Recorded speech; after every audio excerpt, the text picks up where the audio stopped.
Hello and welcome to this unusual three veterans. Today, obviously, John and Gary are on holiday, so we've got a very special guest with us today.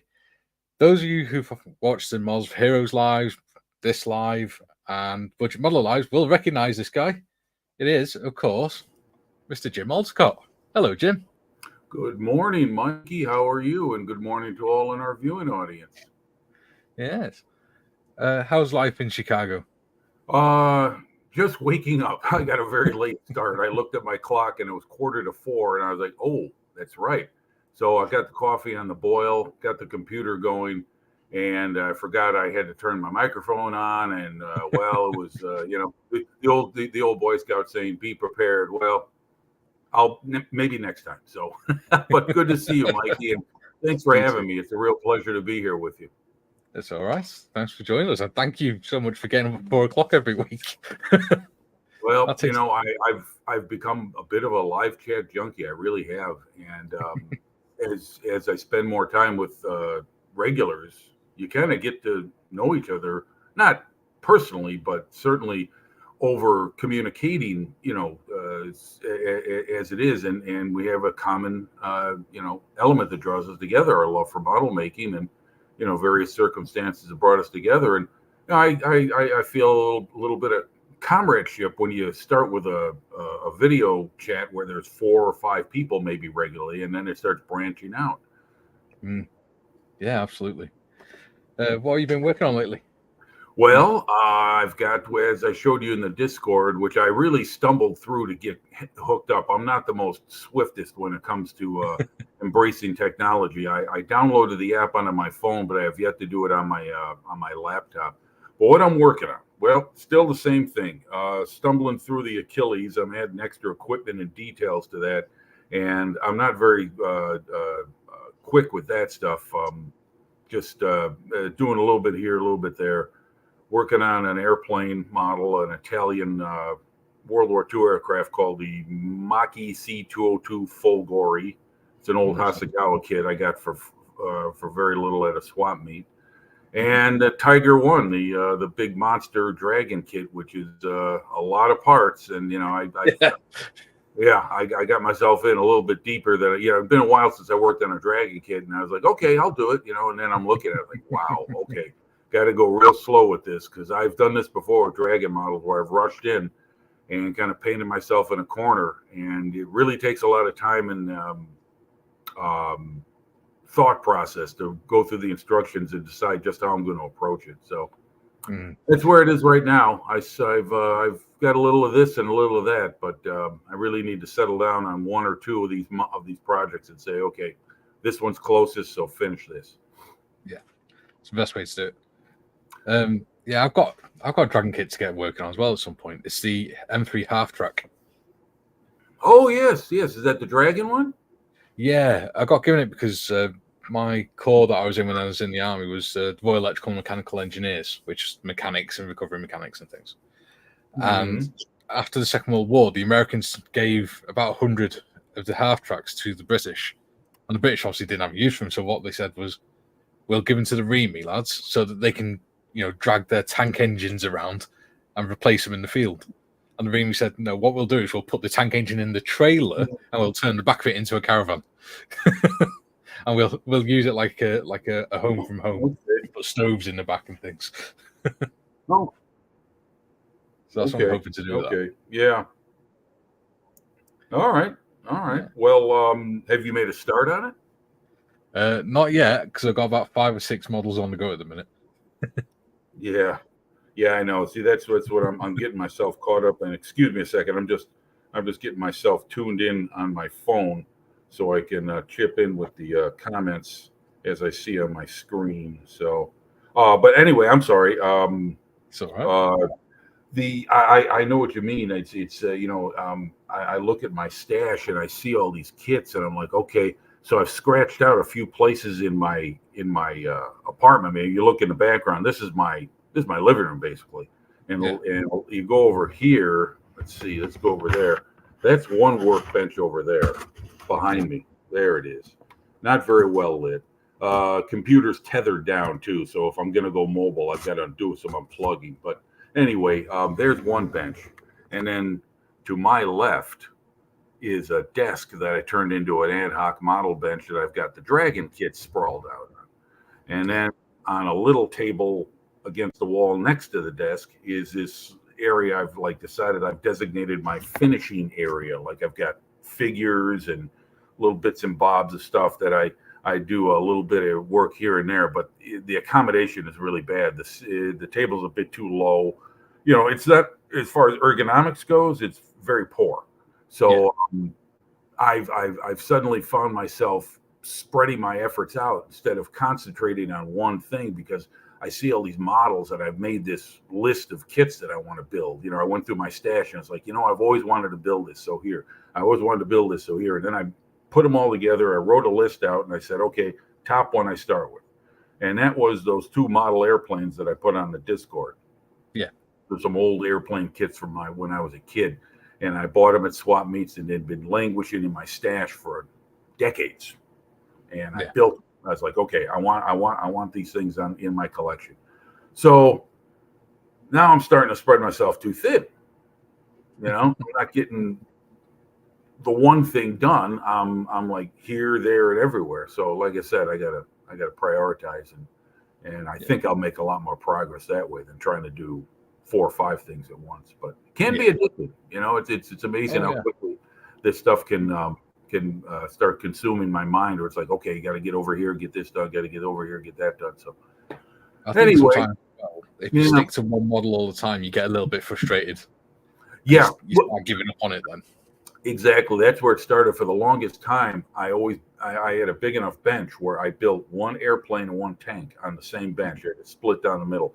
And when I would lose a little interest or get caught on something, I would go over to the other model and work on that, and kind of refresh and go back to the other one and tackle the problem I was going through. And over the last year or so, it's gone a bit too far. And I think it's an urgency thing. I'm gonna be 60 in a couple more months, and I'm thinking, how many more years will the Lord bless me with use of these and my eyes well enough where I can enjoy my hobby? I mean, I remember my late father, who was a carpenter, and very good one, and he retired. And he had studied Impressionist art when he was younger, and in the last few years of his life, he tried taking up one thing or another. But he had something called involuntary tremors, and his hands would shake, and he couldn't even. Poor man couldn't even turn the page of a book. Yeah. So it was pretty frustrating to see that happen for him. And I noticed in my left hand, it was the same thing is occurring. And I did see my doctor about it a couple years back, and she had remarked that, oh, Mr. Marley's here. I'm sorry. Hey, John, I thought you were on holiday. I mean, you don't tell me you're indoors and you're in Hawaii. Of course, it's like about what, 3 midnight there. I mean, I'm not sure exactly the time, but I think I'm 4 or 5 hours ahead of Hawaii, so it's got to be right around the midnight hour. But anyway, so I go to see the doctor about this stuff, and they gave me some medication to help calm the shakes down, but it's still a problem. So getting back to the original point, I feel an urgency to get going, create things before, as I said, these things become more and more of a problem. But I've got a little bit more leeway, only being 36, but youth is a fine thing, so take advantage of it. Good morning, John. John Mayfield signing in. Hey, I was. Should we go through the comments? Huh? Yeah, I got them right here on the right side of the screen. I like to see who's coming in. Good morning, Tiffany. Good morning, Scale Modeling Twins. That's that's Paul. That's right. That's the other half of the Marley brothers, and Duke is here. Yeah. Great. Oh, the usual suspects, as Claude Rains said in So the crafting area is a coffee table. Yeah. You can go ahead and start working on your Whippet. Now, I'm too far from my modeling bench, and I'm not equipped as you guys are with an overhead camera and everything to do any work on my stuff. But if you want to continue on, or you just want to talk, that's fine with me. I mean, I kind of feel like we're kind of just going along, playing by feel right now. But I got to say, I like the work you guys are doing on that tank. That is a really nice. Oh, Centurion. Well, I'm keeping the Whippet with John and Gary, because we're working on it at the same pace. Fair enough. I'm doing an Australian Centurion. Awesome. Looks great. Hmm. Is that an AFV club kit? Yeah. Okay. How do those models build? I have one in my collection. It's not a Centurion, but it is an AFV club kit. I've yet to start it. It's really nice. It goes together really well. Okay, very good. Are you using the track links? Are all individual track links, or are they rubber? This one is rubber band, I think. Yeah, I've got a Sturm Tiger, and it's rubber band tracks, and they do offer track links as well, individuals. I'll tell you when I find them. Oh yeah, rubber band. There you go. Okay, yeah. Well, the Centurion, doesn't that thing have like massive track, armor shields going around the tracks, where you wouldn't see much of them anyway? Not on the Australian one, because it was in the jungle. They took them off. Oh, okay, right, yeah, that's right. This is for a Vietnam group build. Okay.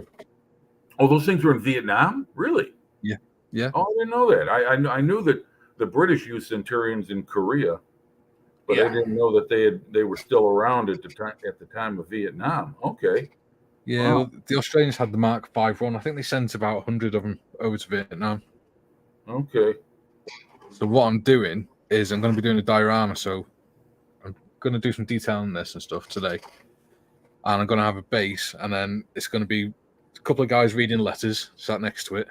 Mm-hmm. One guy sat on the tank or something, and another guy having a shower with the bag hanging from the gun barrel.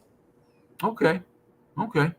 How are you on painting figures? How do you rate yourself as painting figures?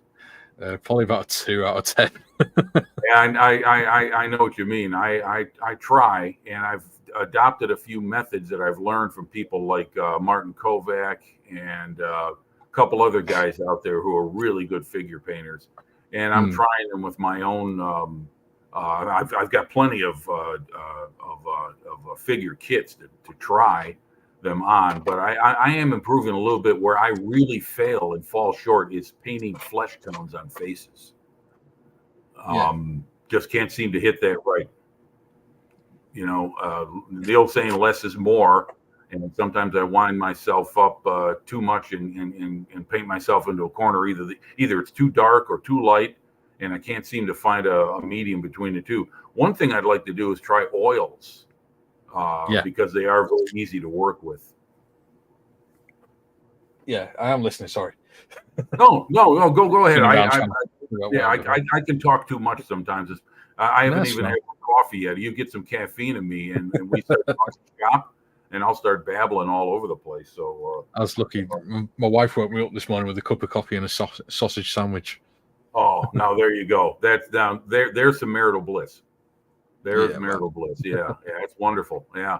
Now I'm a single man. I've got my coffee brewing. My doggy's upstairs. I live in a standalone house. My best friend, who I grew up with in Chicago, I've known him since I was 6 years old. He owns the house. I rent the basement apartment. He's upstairs with the doggy. The dogs are kind of like our mascot, and everybody's asleep because it's 4:14 in the morning. But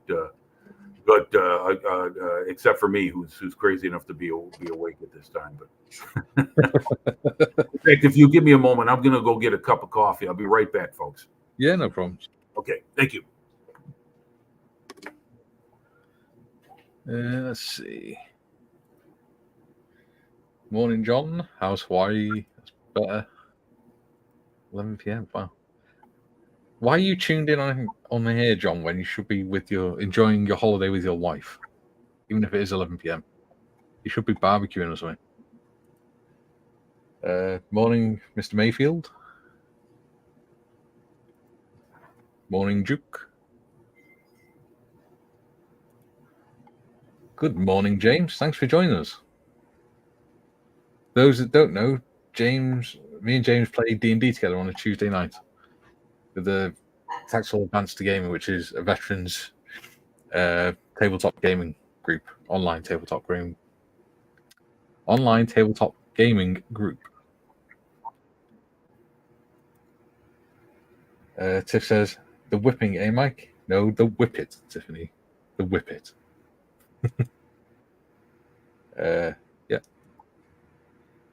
again, Marlon Twins. I'll be dropping in now, helping Bron research places. Ooh. Where are you going to next?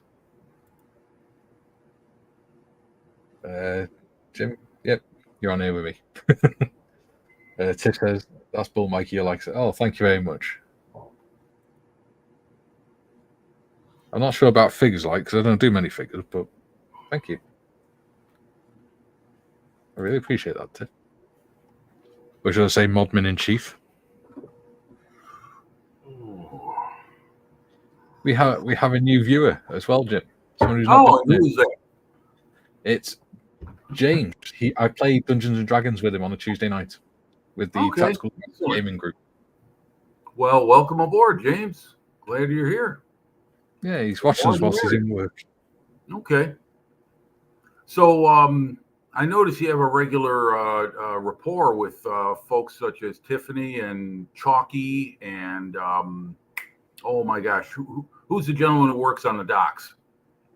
80. Yeah. Now you know all each other very well, or are you just internet friends? Tiff and Chalky is more internet friends. Mm-hmm.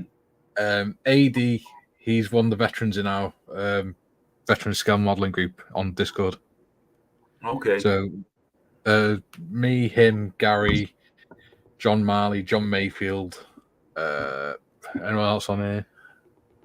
Okay, well that's great. That's a great thing. Yeah, I was surprised to see a notification open up for Models for Heroes on a Wednesday yesterday morning, so I jumped on. Normally it's just on Sundays, and so it was nice to be there on a Wednesday and see everyone.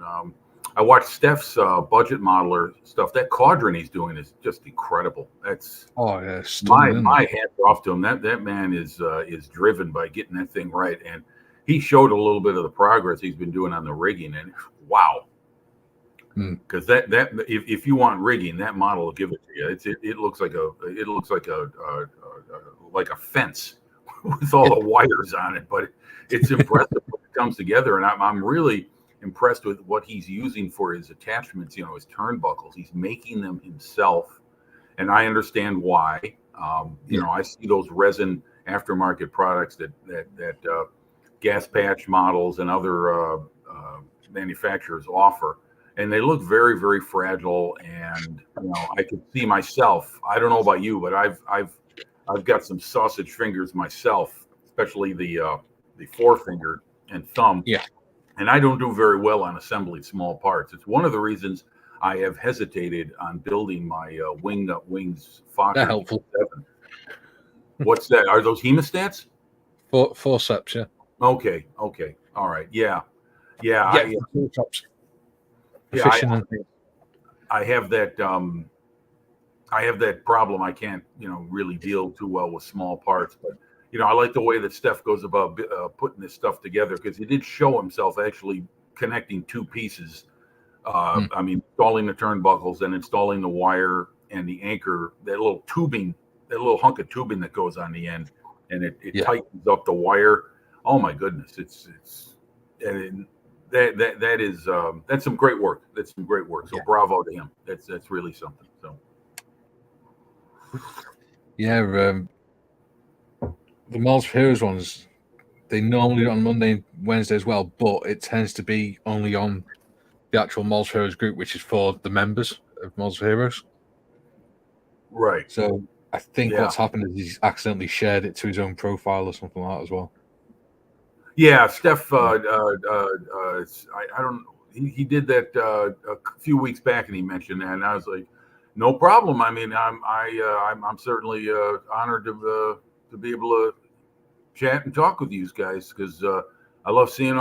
See, one thing that inspires me is seeing other people's work. That's what's really reinvigorated my love for this hobby. Is once the within the last 5 years, getting more involved with the internet side of this, and realizing how many people there are around the world that do this, and it's really inspired me and really revved up my enthusiasm for the hobby, because here I was, making models, and really no one was seen them except myself and maybe a few people. And then, got a cell phone, you got a camera, you can maybe take a few shots and, put them into my computer, maybe share them that way. But, there really wasn't a whole lot. And then I started going to local swap meets, model contests, and things like that. I didn't bring it in my work, but I was able to see what other people were doing and talk shop with people.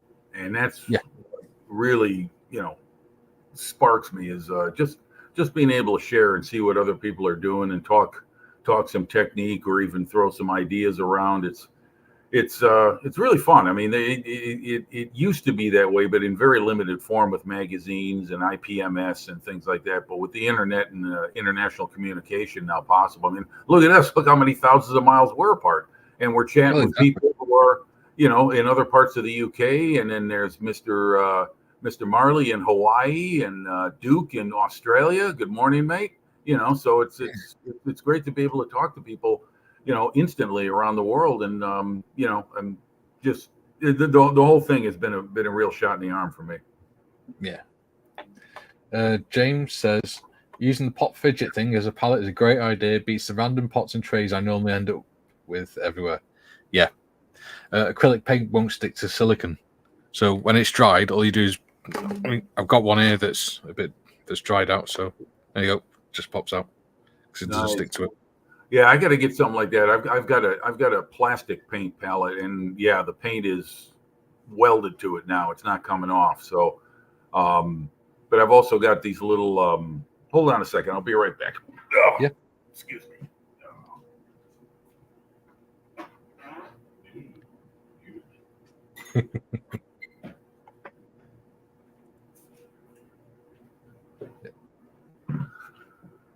Okay, I bought some of these little things off Amazon, which I think is out to rule the world. Who knows what the next generation is going to be living in? But the image of Jeff Bezos might be on our currency. So it's these little. If we have currency, then. Yeah, right. Exactly. I mean, like a world currency. I'm pardon me while I spin off into this little Orwellian world. But these little pots, I guess you call them, or pans. I mean, they're very shallow little tins, and they got a little spout on the end. And I pour my like, for instance, with oils or with water-based acrylics. I'll put a little water in there with the paint, with the acrylic, and thin it out. And that's how I paint my figures. I do like, what would they call it? The glazing method, where there's a base color and then you glaze on top of it with different shades of something, and you build up slowly. That's what's really improved my figure painting. Now with the oils, I just squirt a little bit of oil on there and then put some odorless thinner. Get that at like a arts and crafts store, and I use that to for my figure painting. That's my palette right now. But I like that one that you've got. That's I gotta go look for one of those. I'm sure I'll find it somewhere. You get all different shapes and all sorts. See, there you go. There's the bit that pops out. Nice. Yeah. That's very good. Yeah. I spend more time. Thankfully, I think it's actually a better use of my income. Looking for tools than I do buying models now. Although the rate that new models are turning out, and okay, here we go. There's a swap meet model contest coming up in the middle of June in my area, and I've already rented a table. I'm not bringing any models to enter into the contest, but I am bringing models to sell because I have a stash of over 100 kits, and that's minor compared to some people. It's incredible when I heard the numbers some people have accumulated. Anyway, long story boring. I went through these through my stash this past few days, and I was inventorying it, and I was making some hard decisions. I want to build it, but when? And it's like, okay, sell it. And so I've been stacking up stuff that I'm going to sell, and just coming to the realization that if comes a time. Good morning, Kieran. Good to see you.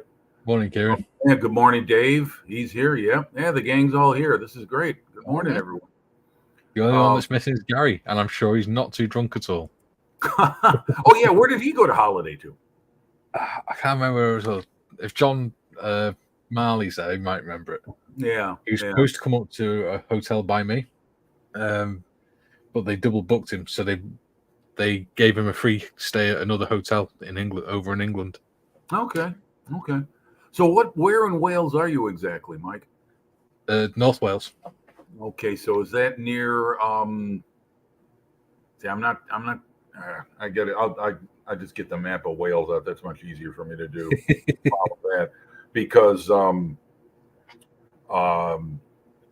I know Wales for two things. One, there's a lot of castles there.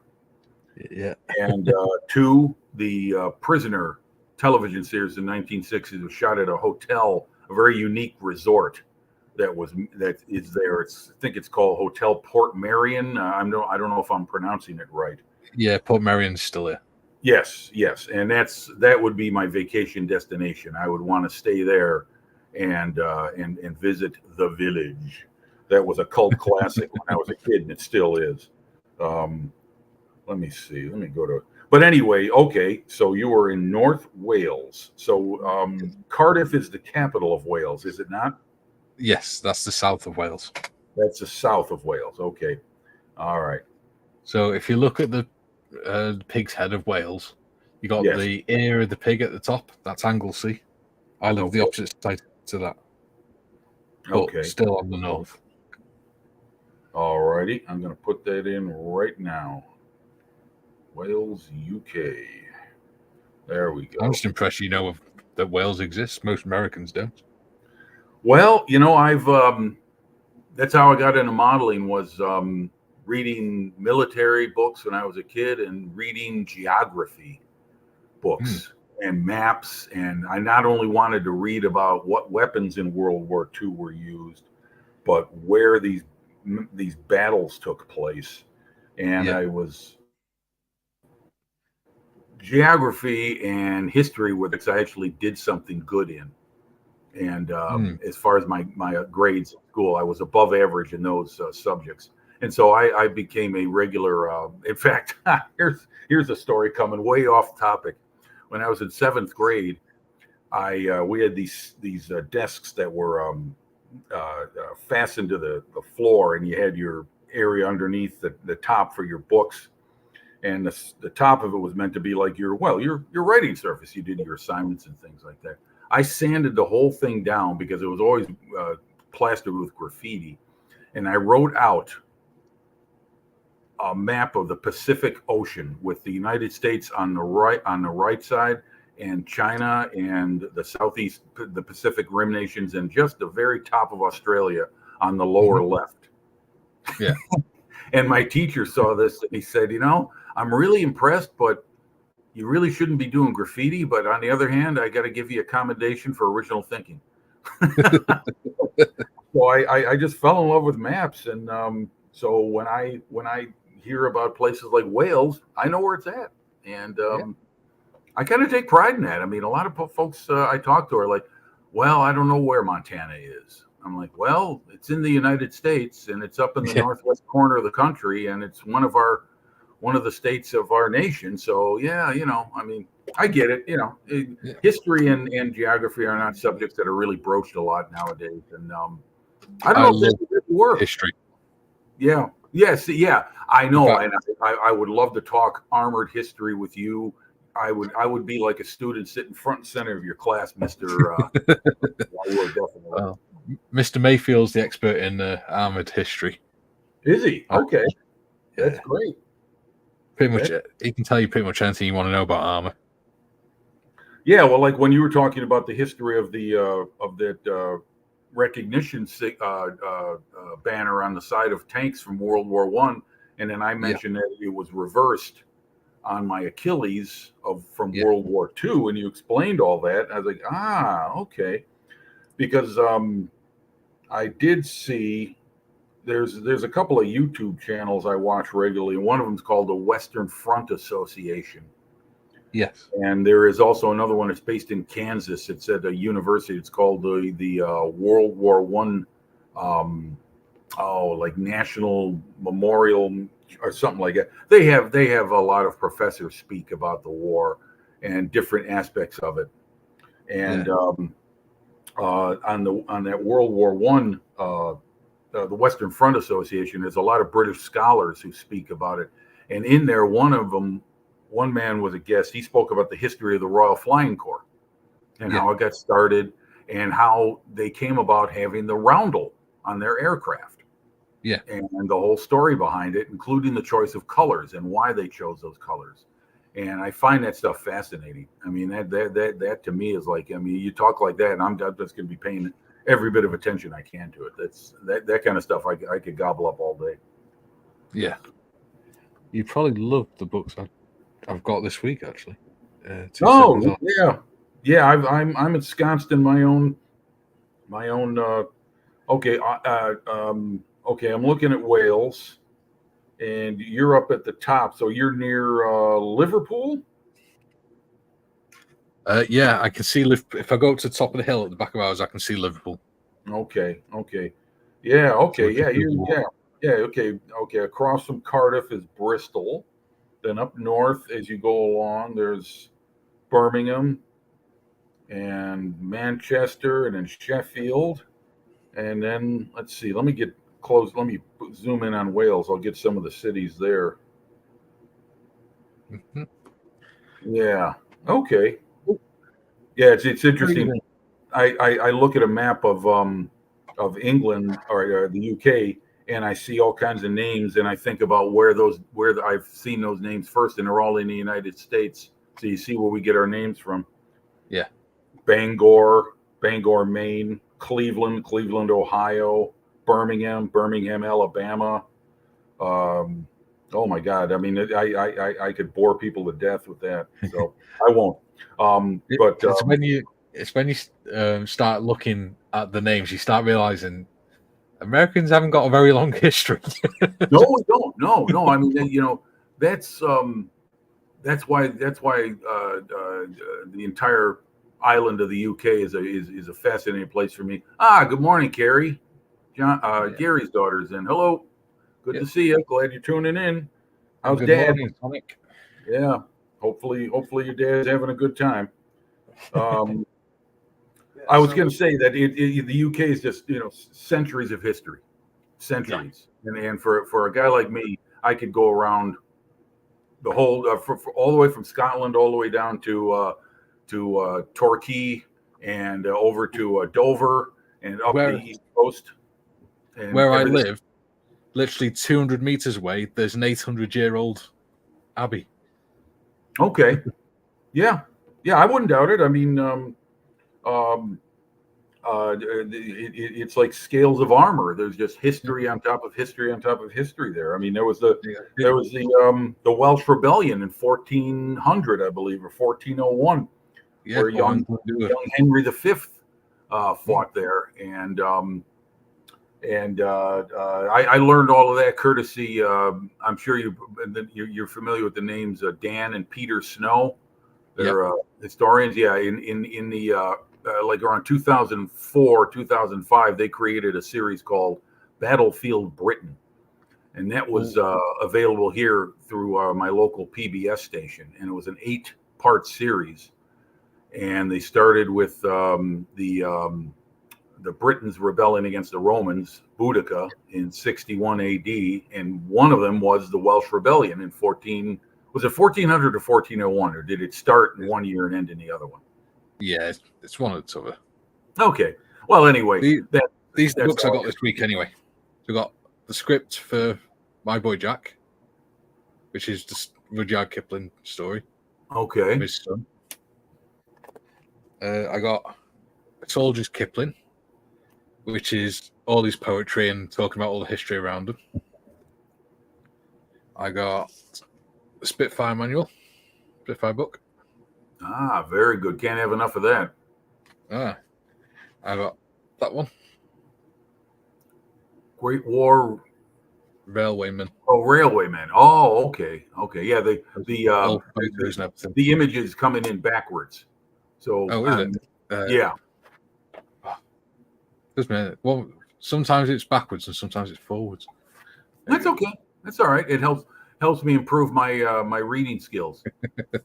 When, And I got that one as well.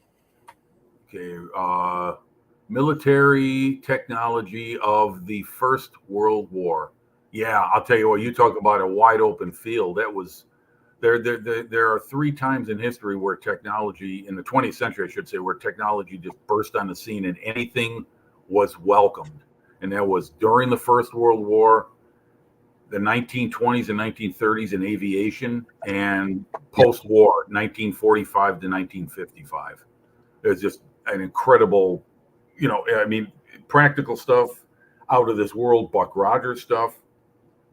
And in the First World War, all kinds of stuff, anything to try and break that stalemate on the Western Front. They were doing anything. I mean, heck, that's how the tank came about. Yeah.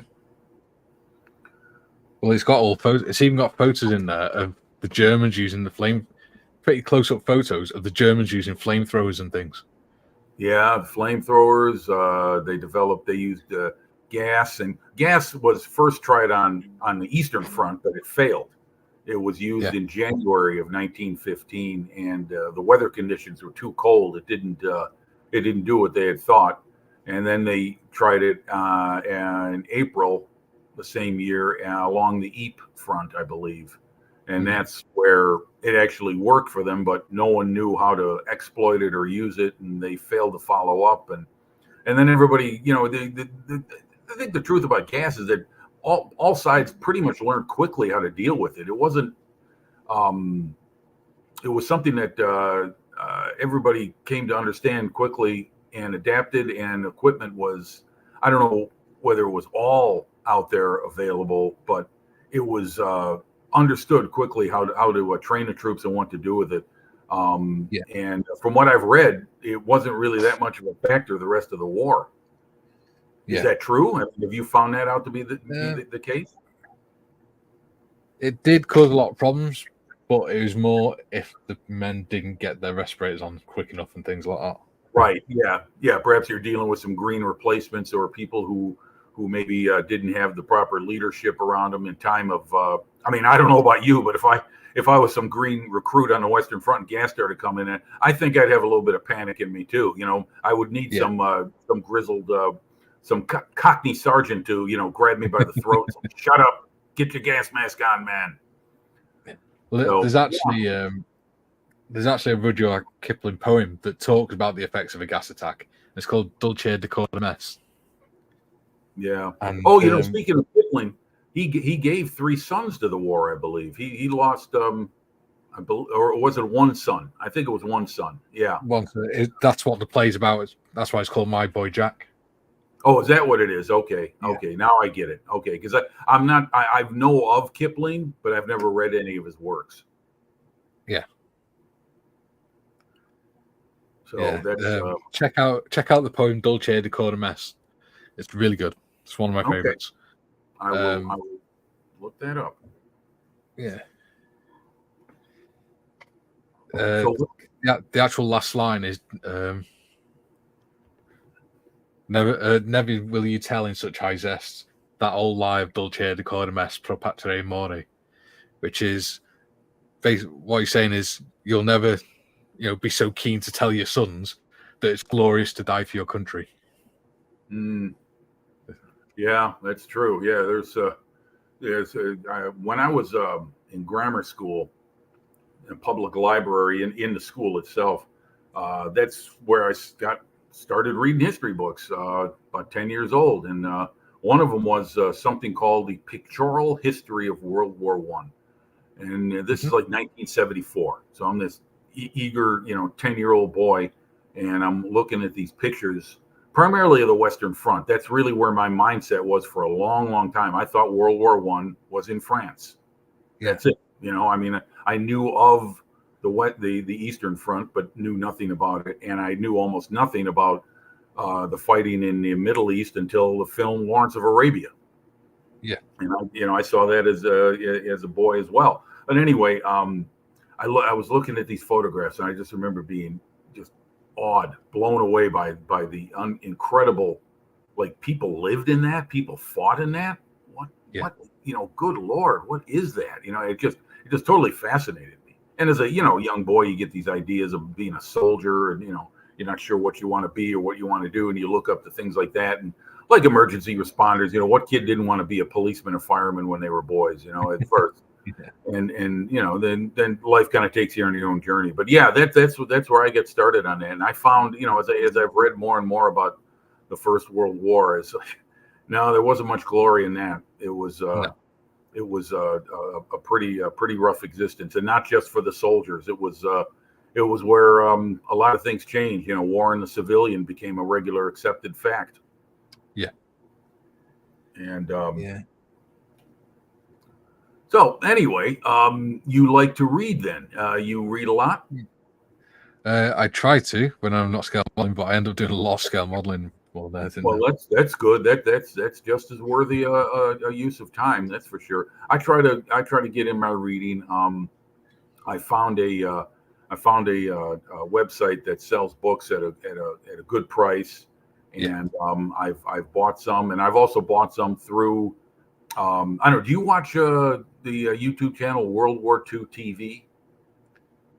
I think I've got it. I think I'm subscribed to it. Yeah, I recommend tuning into that regularly. It's for someone that wants to study the history of the Second World War from just about any kind of angle that you probably have never heard of or understood. It's all brass tacks. It's it's an Englishman who hosts it. He lives in Normandy. His name's Paul Woodage, and he's a battlefield tour guide. And he got started the channel during the pandemic because he was on lockdown, and he had nothing to do. And battlefield guides were strictly out of business. Yeah. So he started this up, and I just watched his recent broadcast yesterday, and it was about he's covering the year 1944 because everything's 80th anniversary. So of course, as a battlefield tour guide in Normandy, he's gearing up for a busy month of June because it's going to be a lot of tourists coming over to see the what's left of the beaches and the sites. I mean, there's still some Atlantic Wall fortifications left. Yeah. A friend of mine went out there years back. He went out to Pointe du Hoc, and there's a lot of the area that's been cordoned off now for safety reasons because the landscape is shifting, and a lot of the area near the cliff is not safe to walk on anymore. Yeah. So when you read, do you cover a variety of subjects, or is it primarily, for me personally, it's political and military history? I read about a few different things, but most of what I read about is World War One, transport and logistics side of it. Is that what you did in the military? Sorry? Is that what you did in the military, logistics? Kind of, as a vehicle mechanic. Okay. Yeah, well, you got to keep those things running or you got no vehicles. Plain and simple. Yeah. A friend of mine's granddad was a ground crewman during the Second World War. And he was just as important as the guys who flew the airplanes. In fact, those guys, it was him that made the damn thing fly. I mean, I hope you made it right, because if I got engine trouble over Germany, I'm going into a prisoner of war camp if I'm lucky. So they're huge. I'm starting to understand that part of it now. That's kind of like where my education about war is going. It's not just about battles anymore. It's about understanding things like, things that aren't sexy and carry a lot of impact. Logistics. Yeah. Who gets there the most fastest often wins. Exactly. And how they organize their supply and how they, keep things moving. I mean, I'm reading a book right now about command and control in the Pacific War through the Navy, through the fleet commander, Chester Nimitz, and how he reorganized the Navy and how it adapted and grew on the fly. And a lot of the methods that they used are still used today. And one of them was that they had to perfect and build a logistics system that had to cover literally hundreds of thousands of square miles of ocean.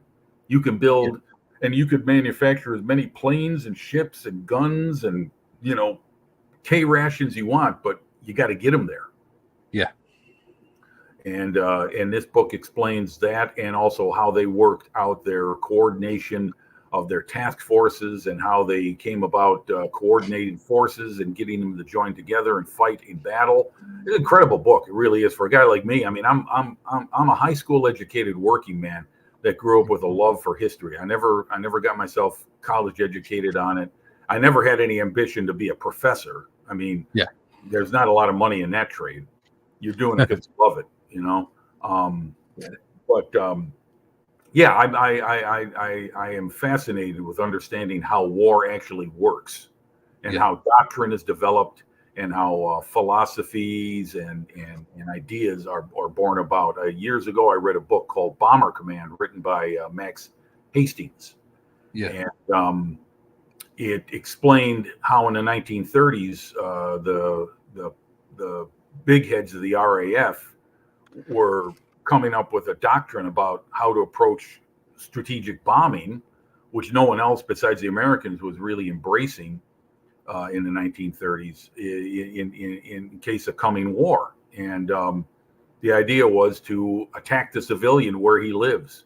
If you take away, what did one guy, this crusty old Scotsman on the World at War series said it back in the day. He said, if Grandma Schickelgruber is killed in her bed, then she isn't showing up at the armaments factory tomorrow. So that's as good as bombing a building. So they zeroed in on the idea of the psychological effect of destroying your home and what it does to the individual. I mean, pretty raw, kind of, really hits the nerve ideas, but that's how wars are fought, and to see that this stuff was being developed in the 1930s shows you how psychological warfare was starting to grow. Yeah. I mean, a lot of that started with First World War as well, because you had the airship raids over the south of England and London. Right. And you also had the German Imperial Navy firing at Scarborough. Yes, I remember. Yes, that's right.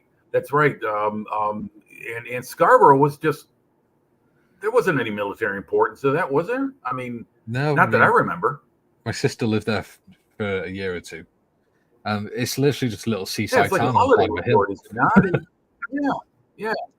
I maybe it was a terror raid. I mean, that's what those London. Now, let me ask you: have you read much about those Zeppelin raids on London? I mean, they I think were one of the first things that brought mystique to the First World War for me. But did they actually have any effect besides killing innocent people? They had a psychological effect because yeah. Well, I mean, I suppose my question should be: did the Germans have an idea of what they were doing, or were they just indiscriminately just dropping bombs, thinking, okay, we can shake up the English by doing this? Was there any kind of real objective they had with these missions? No, it was more just to frighten and try and damage morale. Okay. Yeah, right. Yeah, you're right. First World War, everybody started focusing on trying to damage the morale of the home front. Yeah. Which kind of backfired, and they sort of stopped doing it when they realized that the Royal Flying Corps had incendiary rounds and things like that to fire at these big gas bags. Yeah. Well, not only that, but also the blockade was extremely effective against Germany in the First World War. That really hurt them bad, and that was already working for them. So the British already had their response in place, and it was the Royal Navy. But yeah, and now I remember late in the war, the British had developed some big bombers. What was it? The Handley Page. What the heck was that thing called? They flew actual strategic missions from France into Germany. Is that correct? In the Second World War? No, First World War. Oh, wasn't there? There was a huge big bomber that the British made. I think it was like mid or late war, and I believe they were flying them. They had to fly them from France. I don't think they could have made it from England to Germany. No, they wouldn't have made it from England. Oh my goodness, I can't remember the name of it. It was a Handley Page, I think, was the name of the manufacturer, but I can't remember the name of the bomber itself. Maybe someone in chat can help us out. Vickers V. Oh, now how do you say that word? Vimy. Is that Vimy or Vimy or Vimy or Vimy. Okay, yeah. Because there's Vimy Ridge in where's that, Flanders, or is that in France itself? Is that in one of those? Flat. Because the Canadians took that. I think the Canadians had a big part in that in 1917. Yeah. But yeah, the way to remember it in British English is that we don't really pronounce words with uppercase letters in the middle. Okay. So how you might say a or a for Right. lowercase and uppercase, we don't pronounce the uppercase in the middle of a word unless Right. it's got an E at the end of it or something. Yeah, Americans have a tendency to pronounce every letter of every word. So if I was really going to be John Wayne about it, I'd say I'll see you in Villers Bretonneux, Pilgrim. I'll see you in you say Birmingham, I say Birmingham.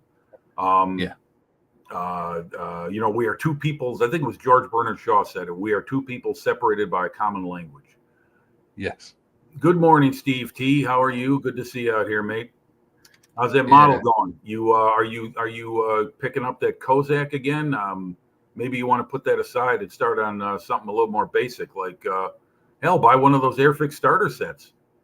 Yeah, they're good enough. If it's got to be baby steps. I mean, one of the reasons I stopped building that, or not stopped building, but have put aside the Dragon Tiger, is that I'm having a bit of a problem with fitting the major components that go into making up the hull. They're not going in together square, and it's a bit of a head scratcher. So I've put it aside, and I've been focusing on something else, because if I keep ramming my head against it, I'm just going to get frustrated. Yeah, and then you'll start giving up on the hobby then, which isn't good. Yeah, you're absolutely right. If there's got to be a cool down time. Yeah, that's all right, Steve. Glad you're here. Glad everybody's here. So what are you doing exactly on your tank there, Mike? What do you just? I see you're picking out pieces here and there. You just add in highlights and shades. What I've done is I just sprayed everything with the olive drop. So now I'm just going over picking. Oh, come on. Where am I? Which way am I looking? There we go. I see it. Yeah, you're good. Yeah, you're good. There. Oh yeah, trying to get the camera to focus. Yeah. There you go. Oh, I see it. Okay, beautiful. You got it now. Yeah, that's a money shot. Yeah. Okay. What shade of olive drab? What paint? It is N41 olive drab. Vallejo Model Air. Okay, let me ask you something. All right, I bought, and I almost threw out, but I picked it back up out of the garbage, a bottle of AK 3rd Gen water-based acrylic air design paint. In other words, it's meant to just put in your airbrush and spray. The stuff is thick as syrup. And I thinned it, and I had an okay experience with it. How does Vallejo Model Air spray? Do you have much of an issue trying to get that to work properly through your airbrush? No. All right, generally. I use cocktail stick just to check how thick it is first. Oh yeah, definitely. Yeah. I always thin my paint out before I put it in my airbrush. I learned that the hard way. I was one of those when I first got my double action airbrushes. I would pour the thinner in, then pour the paint in, then I'd mix it together with a brush. But I found it wasn't mixing completely. And when I was spraying, it was at first thin, then thick, then thin, and it wasn't completely coming together in the pot. So I started mixing outside of it now. Yeah. Well, Vallejo Model Air doesn't need that much thinning anyway. Okay. Well, I'll have to give that a try because I'm a firm believer in lacquers because they do spray so well. Some are thicker than others, but they spray very well. You get great results. They dry, they cure within 24 hours, but they dry within an hour to the touch. And I just lost my train of thought. Oh yeah, they're very consistent and they're rock hard. They work great. And I've got a lot of varieties of brands. I do have some Vallejo Model Air. I bought a pack, one of their paint sets for the U.S. Navy Pacific War colors, and I'm finding that they're very good out of the bottle for brush painting, but they need thinning for airbrushing. Have you noticed the same thing, that they do need thinning for airbrushing? Yeah, for the most part they do. Yeah, the aluminium one is really good without thinning. Really? Okay. Yeah. I'll see if that's what came with my set. I'm not sure. But I tell you what, I do love third gen and Vallejo model color for brush painting. Their colors and the range they offer is, I mean, it's staggering. It really is. Yeah. And for figure painting, it's beautiful for all the little kit bags and belts and boots and pants and mixing and matching the colors are real easy with the eyedroppers, because you can add, 1, 2, 3 drops of one, 1, 2 of another, mix them together, and you get it. And a lot of times I mix them with the water when I'm brush painting instead of using the thinner. The only time I use the thinner is when I'm going to use use them in an airbrush. Do you use the flow improver or the retarder? Have you tried any of those as an additive with your paints?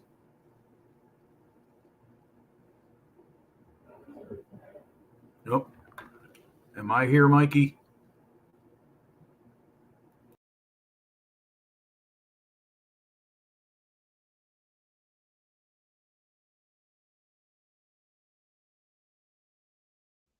We seem to have lost it. Oh, he's back. Hey, Mikey. Yeah, just dropped out. Okay. Are you coming? Are you seeing me and coming? Am I coming through regularly, or am I dropping in and out? No, you're fine. It's just my internet sometimes drops out. Okay. Yeah. Well, the reason I ask is because I'm about 60 feet from the router, and I'm going strictly by Wi-Fi.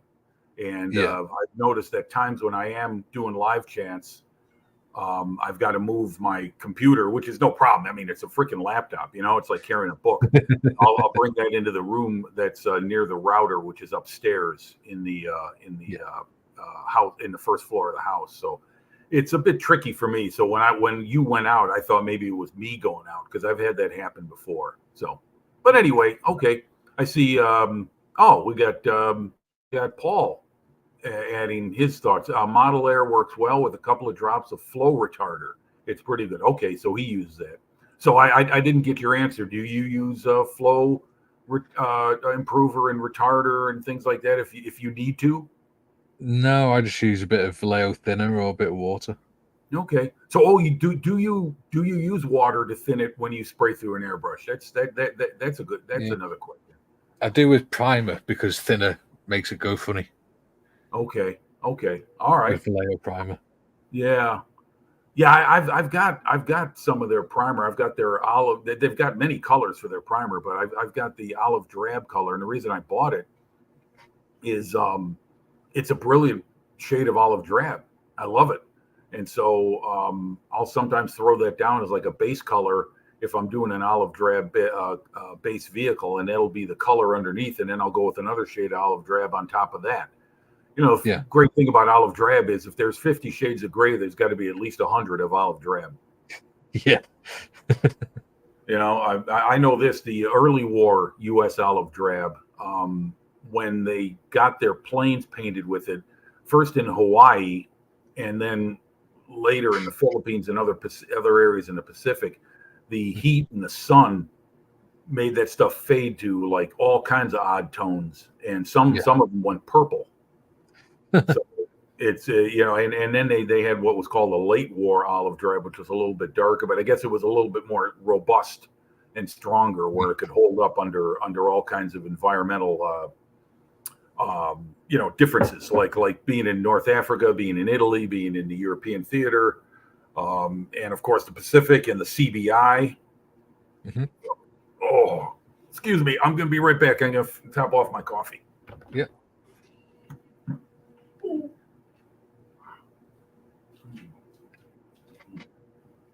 Ooh, we've got 10 people watching. Excellent.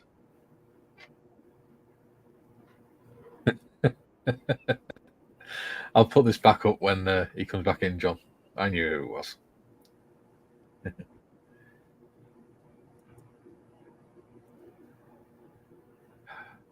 Sonic, are you misbehaving again, dude?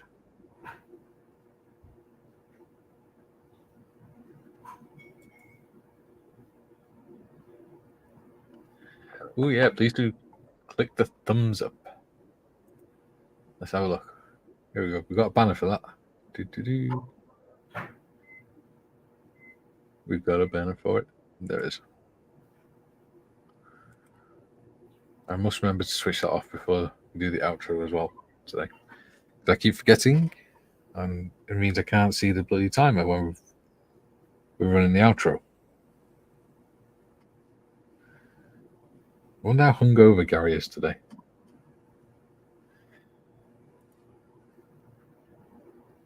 He kept a clean joke for once. That makes a nice change, Sonny. Well done, you. Has Tiff been giving you some meds, hasn't it? Jim, we have a message for you from John. Okay. What do we got here? Oh, okay. Oh, okay. Sorry, John. I thought it was, I saw John Marley earlier, and then I saw Scale Modeling Twins not too long after that. So I thought John was John and Scale Modeling Twins was Paul.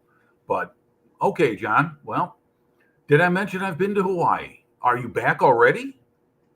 Sorry. You should have made it a fortnight. See, I even know what a fortnight is. Found that out. Well done. 2 weeks. Yeah. 14 days. I'm sorry? 14 days. 14 days. Yes, sir. That's right. Click that thumbs up, guys. Yeah, please do. Like and subscribe. Yeah. But what was it? I don't know what the hell I was talking about, but that doesn't matter. You're talking about olive drab colors. Oh yeah. Well, so the door's wide open as far as what you want to paint your particular model. Problem is we're dealing with things like the First World War and Second World War where there are very few, if any, original color photos. I mean, there are a lot of color film from the Second World War. The Americans did a lot of propaganda films, particularly in the Pacific, in color. Yeah. And those have held up okay. But I mean, you're dealing with either black and white photographs or colorized. So there's not really any way to properly discern what shade you're trying to get. So for me, close enough often does it, and I'm happy with it. But I find it a little bit funny that there's an obsession in the modeling world, and the paint companies are cleaning up on it with having a particular shade of this or a particular shade of that. Tamiya, for instance, has done it with some of their Japanese colors, based on it's a gray and it's a green, but this green was Nakajima cockpit green. This green was, and I'm not trying to sound disrespectful. I understand there are those who do want to have this, and there is a market for it, obviously, or else they wouldn't be making it. But I'm just for me personally, I'm a bit surprised at the attraction to it, that it's got to be a certain shade. Maybe that's for people who are competing in contests, or they just want to have that particular shade of color. And I get it. I mean, if it's a gray and if it's light gray, but it's supposed to be medium, I get it. You're not going to use a light gray. You want to get it closer to what you're looking for. But what I mean is that it just seems like it's almost like chasing the stock market sometimes. You're trying to find the right solution when maybe what you've got in your inventory is already there. Do you mix colors if you need to? Not very often, to be honest. I mean, neither do I. I'm not very good at it anyway. So I'm sorry. I'm colorblind anyway, so if it involves you are too. Okay. I'm now, folks, when we say colorblind, we're not dogs. It doesn't mean we see things in black and white. What I have a problem with is tonal variations. In like reds and browns come close together, yellows and greens. Things like that, oranges and yellows come close together for me. Oh, there's Gary. There he is. Good morning, Gary. From my Hullabobs. Hey. Morning, Chair Force One. Yeah, Chair Force One. Yeah. Still propping up the bar, are we? So Yeah. was Gary RAF too? Or not Uh, two. I mean, was he RAF or what branch of service were you, Gary? yeah, Gary was chair force, same as John, and Oh, I okay, was okay, all right. Yeah, it's a lot of uh, guys I see on there like Gary stuff. He was in the I guess it was the RAF. I think yeah, so. he was in He really doesn't the talk about it himself very specifically. he was in the Royal Air Force Regiment. Okay, now So does that mean ground force? um, he'll love me for saying this, but he was the sort of infantry arm of the Royal Air Force. So Infantry they armor of the guard, Royal. yes, yeah. Hmm. So So they that guarded means. everything from like the perimeter fence to Oh, okay, I see. All right, now I understand. Okay, they were base security. Would that be correct? Nope. Okay, Mikey. It's either you or me. One of us dropped out. Can anyone help me in chat? Who's showing through? Is it me that's out, or is it Mikey that's out? I'm gonna refresh and come back in. Oh, me okay. again. All Don't right. worry. Okay, there you go. All right, I get it. Okay. Yeah, because I can't tell sometimes if it's you or me that's freezing up and everyone else sees what's going on. Okay. Yeah, What's this? We're our going Wi-Fi live is in not very 4 minutes, Gary. The band's back together. We got a message from John there, all in capital letters. John's joining us. If you two guys want to come up and give us an update on your holidays, you're more than welcome. Yeah, sure. I mean, aloha, first of all, to you, John. Aloha means goodbye. Aloha means hello. Aloha means, hey, you're in Hawaii. That's great. If you want to jump on and I'll put the link back in again. Yeah, there you go. Hey, the more the merrier. That's fine. Yeah. If And either by of the you way, want to jump on and say hello, you can do. yeah. And by the way, thanks again for having me, Mike. It's a great Yes. pleasure to be here. It really is. It's good talking models with you and getting to know you a little better. And it's a lot easier than typing. Yeah.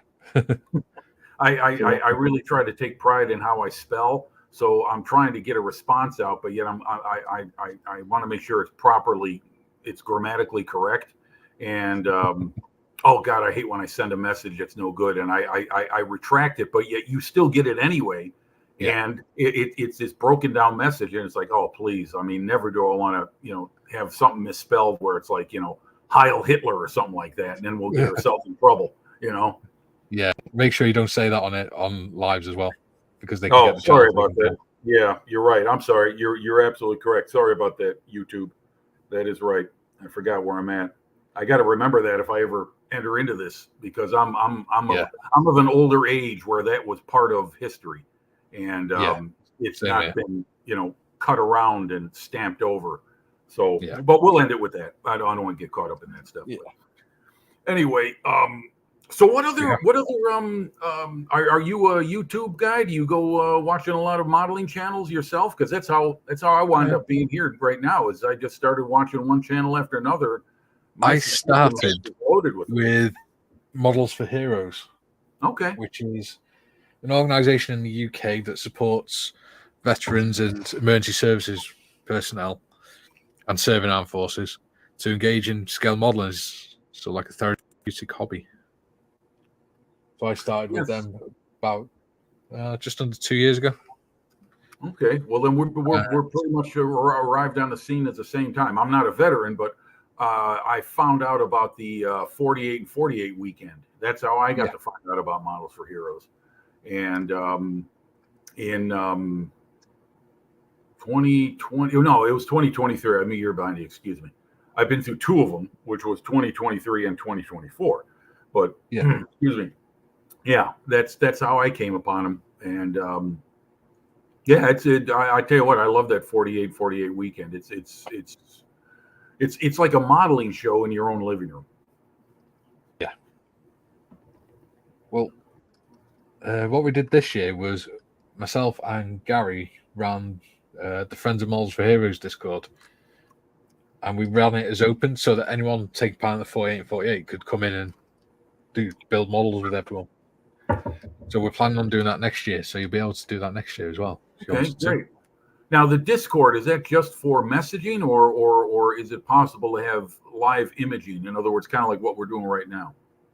Yeah, you can do FaceTime. Okay. In fact, when we finished, have a look on my Discord. I've got a bit called the Smoke Pit. That's my FaceTime bit. Okay. Well, I got to put the Discord app on my computer. I just loaded it onto my phone when I got onto that last week. Because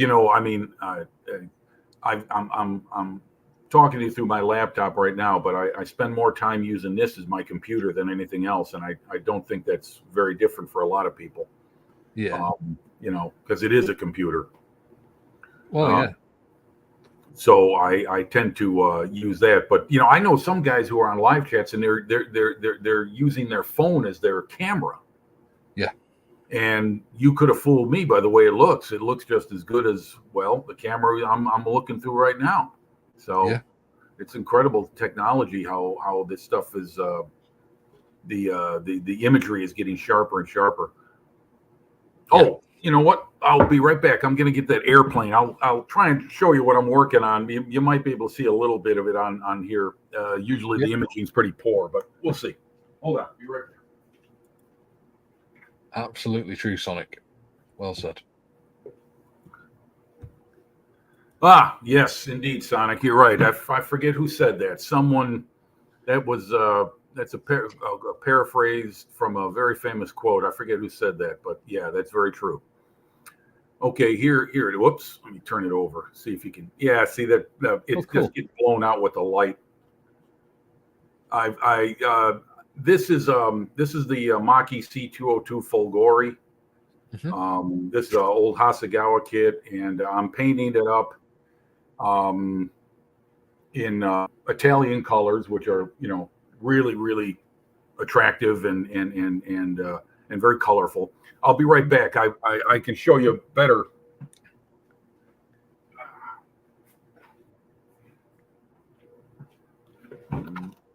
All right, let's see if I can get this right. Let me lower the screen a little bit.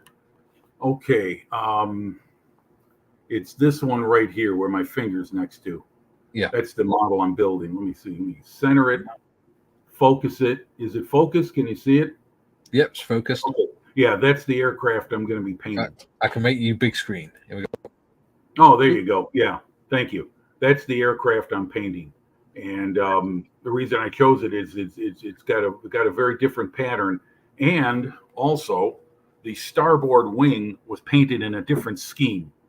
Yeah. And so I've got that.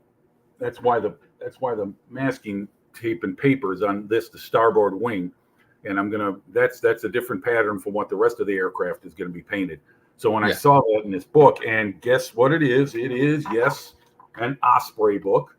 So hooray to Osprey. I'll tell you, you can't have enough Osprey books in your collection if you're a modeler. And also if you just want to I think I've only got one or two. Yeah, I've got about 25. Yeah. And you talk about niche subjects. They are the kings of that. But anyhow, I think that's the thing. Pardon me? I'm sorry? I think that's the thing, because of most of the stuff I enjoy doing is World War One. It doesn't really matter because it's not a lot of color images. So I could just get any history book. Yes. Right. Yeah, you're right. I agree. And those guys, they never fail to deliver. Do you read the books? I mean, I read them as well. And it's incredible the information you can gain from that. Yeah. Okay, I see Tiffany saying it was a philosopher who said it originally, but most famously Churchill said a version of it. Okay. Yeah. All right. Well, thank you, DJ Sonic from Scotland. Thank you very much. Cool planes indeed. The Folgori is a beautiful aircraft. The Italians had some really nicely designed aircraft. They just weren't a nation that was geared for industry. And World War II was a war of production.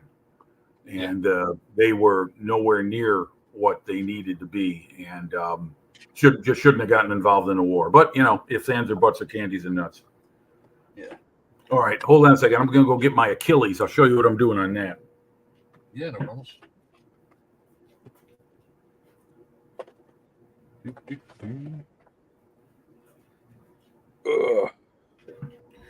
Okay, here we go. Let me lower the screen a little bit. Let's put you on big screen again. Okay. I'll try and slow it down too, so I don't make people motion sick. That is where it is right now at this point. I'm trying to find something called Hessian tape, and either I can make it on my own or I can order it via aftermarket resin, which I don't know if I really want to. I'd rather have it, come up with it on my own. But I'd like to drape that all over this vehicle because being a green vehicle, it's hard to give it some tonal variety and depth. It's a challenge, but it's easier to go with a camouflage vehicle for optical effect than it is a single color. And so with this one, I've been mixing in weathering fluids on top of the green, lighter shades of green. I went with a lighter shade on top with the airbrush, and then I toned down. I went dark shade on the bottom, and the tracks. This is the Tamiya kit. This is a dream to build. If you don't have it, Mikey, I recommend you get it. It is a beautiful kit, and it falls together. And for me, I prefer to enjoy building models, not wrestling with them like I'm fighting like I'm in a ring fighting a kangaroo. And that's how some models can be. There's challenges which are good, and then there's challenges which are maddening because of poor engineering and poor kit design. I'm very critical of that, especially in this era of technology where we live in, where manufacturers can do better. Yeah. Some companies are limited run, but anyway, this thing is a dream to build. So I recommend it to anyone who hasn't built a Tamiya New Age kit. Steve, thanks, Steve, and thank you, John. But Steve, if you want to try your hand at an armor kit, and you want to turn away from that Kozak for a while, which is no big deal. Everyone in modeling boxes a model and moves on after a while. It eventually happens, and some we get to and some we don't. Thank you, Tiffany. But I was going to recommend this one to you, Steve, because it literally does go together very, very well. Tamiya, I give them all kinds of credit for helping the modeler enjoy the experience. You can go back to regular screen, Mike. I give them all kinds of credit in their newer generation of designs of enhancing the build experience for the modeler, for the average modeler, and they can take it to whatever level they want. If they want to throw a detail set on top of it, fine. If they want to leave it built out of the box, fine. And guess what? If I build a model and I enjoy it, I just might buy another one by the same manufacturer. You see how that works? Yeah.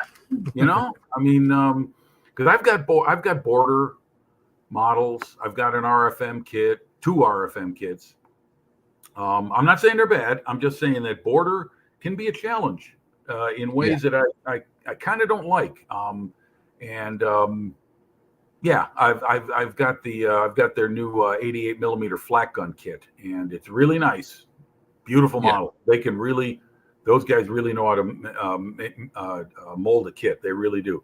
But the instructions are a little bit vague. I guess that's the word I'm searching for. And some of the attachment points are vague too. Kind of relies on the modeler to set everything up himself and make sure that it lines up square and plumb. And for me personally, that's a challenge. Thank you, DJ. Everyone's giving me compliments. Well, thank you very much, folks. I love armor. And I build airplanes, but I love armor. I love armor. I just love it. So anyway, that's the state of the Achilles right now. I want to create that. You know what I'm talking about, right, Mike? That Hessian tape, that stuff that was in these strands of, like thin shards of, I don't know what it was. Must have been tape, right? That's why they called it tape. Yeah. Pretty much. Yeah, it was like a form of camouflage, and the British and the Commonwealth vehicles use them a lot. And I've got a whole bunch of pictures with, the Achilles and the M10 loaded with that stuff, and that's what I want to achieve. Because I look at those photos of people ask me, well, how do you build your models? Well, I want to build them, particularly armor, in the field as you see them in operations, not at a parade ground, not in a museum.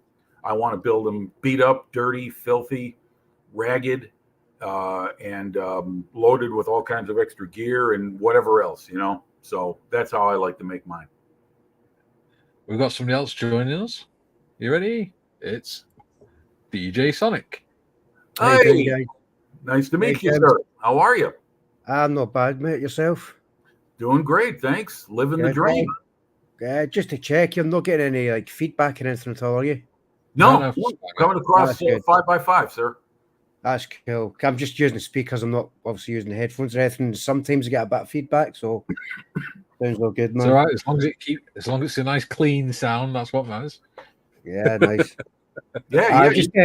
Just when you were showing the planes there, they look pretty cool. I've had this for a while. I'll be looking to build at some point. Is the Airfix one, the American Mustang? Yep. Oh yeah, the starter kit. Yep. That's nice. A good few years ago, I've got I built the model with the Spitfire. Yeah. Mm-hmm. That was all built and hang up and stuff, and that was taken down because I'm moving house, and there's a bit of the props and stuff missing off it. My landing gear's missing, which I'm a bit miffed about, but I've still got the box here for it. It's pretty cool. Just that one there. You can see that. Oh, nice. Oh yeah, Spitfire. The Mark 1. Yeah. Yeah, I thought it well, I'll tell you what. If you're building an Airfix kit, the best one to go for is a British model, a British aircraft, because they do them the best. I'm very impressed with Airfix. I was really hoping they would be the ones to make like the Lysander, the Ferry Battle, a few others, the Fulmar, because they don't miss a trick. Airfix, when they do it right, they do it right. I got to give them credit for that. They really do. I think their control can use a little improvement, though. Because I've seen the Spitfire and I had to get that. And one thing I love about this Mustang is I love the American planes. Or some of the fighter ones with the Mustang, they're amazing looking. Okay, Sonic, you dropped out. Are you there, Mikey?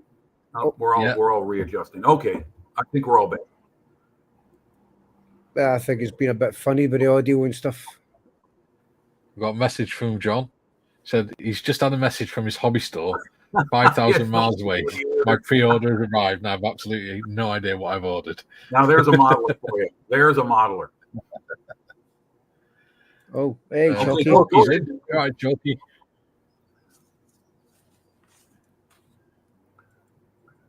Go ahead, DJ. So I was just saying, I love some of the American fighter planes, like the Mustang. And I noticed this one that I've got that I'm looking to build at some point. I don't know if you've actually noticed that, but it's actually got the British. Yep. Well, the American Mustang was not the American Mustang until the British came along and introduced the Rolls-Royce Merlin to it. If you look at the original form of the Mustang, it was a ground support aircraft called the A-36, I think, and it was called the Apache, I believe. And it was a ground support aircraft that had a different engine in there. It had an Allison inline engine. And when the British, I forget how the whole story came together, but that Mustang that you have in that model, that wouldn't be what it was without British technology being infused into it. The Rolls-Royce Merlin, can't say it properly, was what made that airplane what everyone remembers it as the air superiority fighter. So yeah, it's a great model. I mean, you can't have enough Mustangs, in my opinion. Oh, nice planes. Real nice beautiful. Planes. I never knew that. I never knew they had the British engines and stuff and that in it. That's amazing. Yeah. Well, the Rolls-Royce Merlin was added in because they wanted to turn it into a high altitude performance aircraft. The original, now this is getting boring. The original engine they had was meant for low altitude performance because it's meant to be ground support. So then you're not going to be flying above 10,000, 15,000 feet. And the air war in Western Europe was all 20,000, 25,000 feet they were flying at. And then the Rolls-Royce Merlin, which had already proved itself in the Hurricane and the Spitfire and the Lancaster, I'm surprised they made enough of them, to be honest with you. I mean, the Rolls-Royce must have had factories all over the place. I know they were made under license in America by a company called Packard, because that's what the American version was. It was called the Packard Merlin. But anyway, sorry to bore everyone with that. That's the history of the Mustang, because that's how it came to be the beautiful aircraft you have the model of right there, DJ. John's heading off because he's going to the Arizona Memorial tomorrow, USS Missouri, and Bishop Museum. Oh, last full day. Yeah, right. Yeah, if it's 5:25 here, it's probably like midnight there. So yeah, he's got to get his beauty sleep. Yeah. God knows he John, pleasant dreams and enjoy the memorial. Take plenty of photos, John. Yeah, please do. Yes, please do take photos. Yeah, I have not been to Hawaii, and I don't know when I will get there, but please do. Yeah. Chalky's applied another layer of grass to his practice piece, and it's looking good. Nice. I can't wait to see that when it's finished. Aye. There you go. Packard built the Mustang engines. Right. Yeah, they were the ones who built them under license in America, while North American built the airframe. Yeah. So what else do you do? A lot of young Americans seem to forget. I'm sorry, what was that, Mikey? I said it's what a lot of young Americans seem to forget. Well, there's history and then there's popular history. Popular history is the B-17. Real history is the B-17 and B-24. Yeah. Popular history is the Lancaster and the Spitfire. Real aircraft historians remember the Hurricane, the Halifax, the Short Sterling.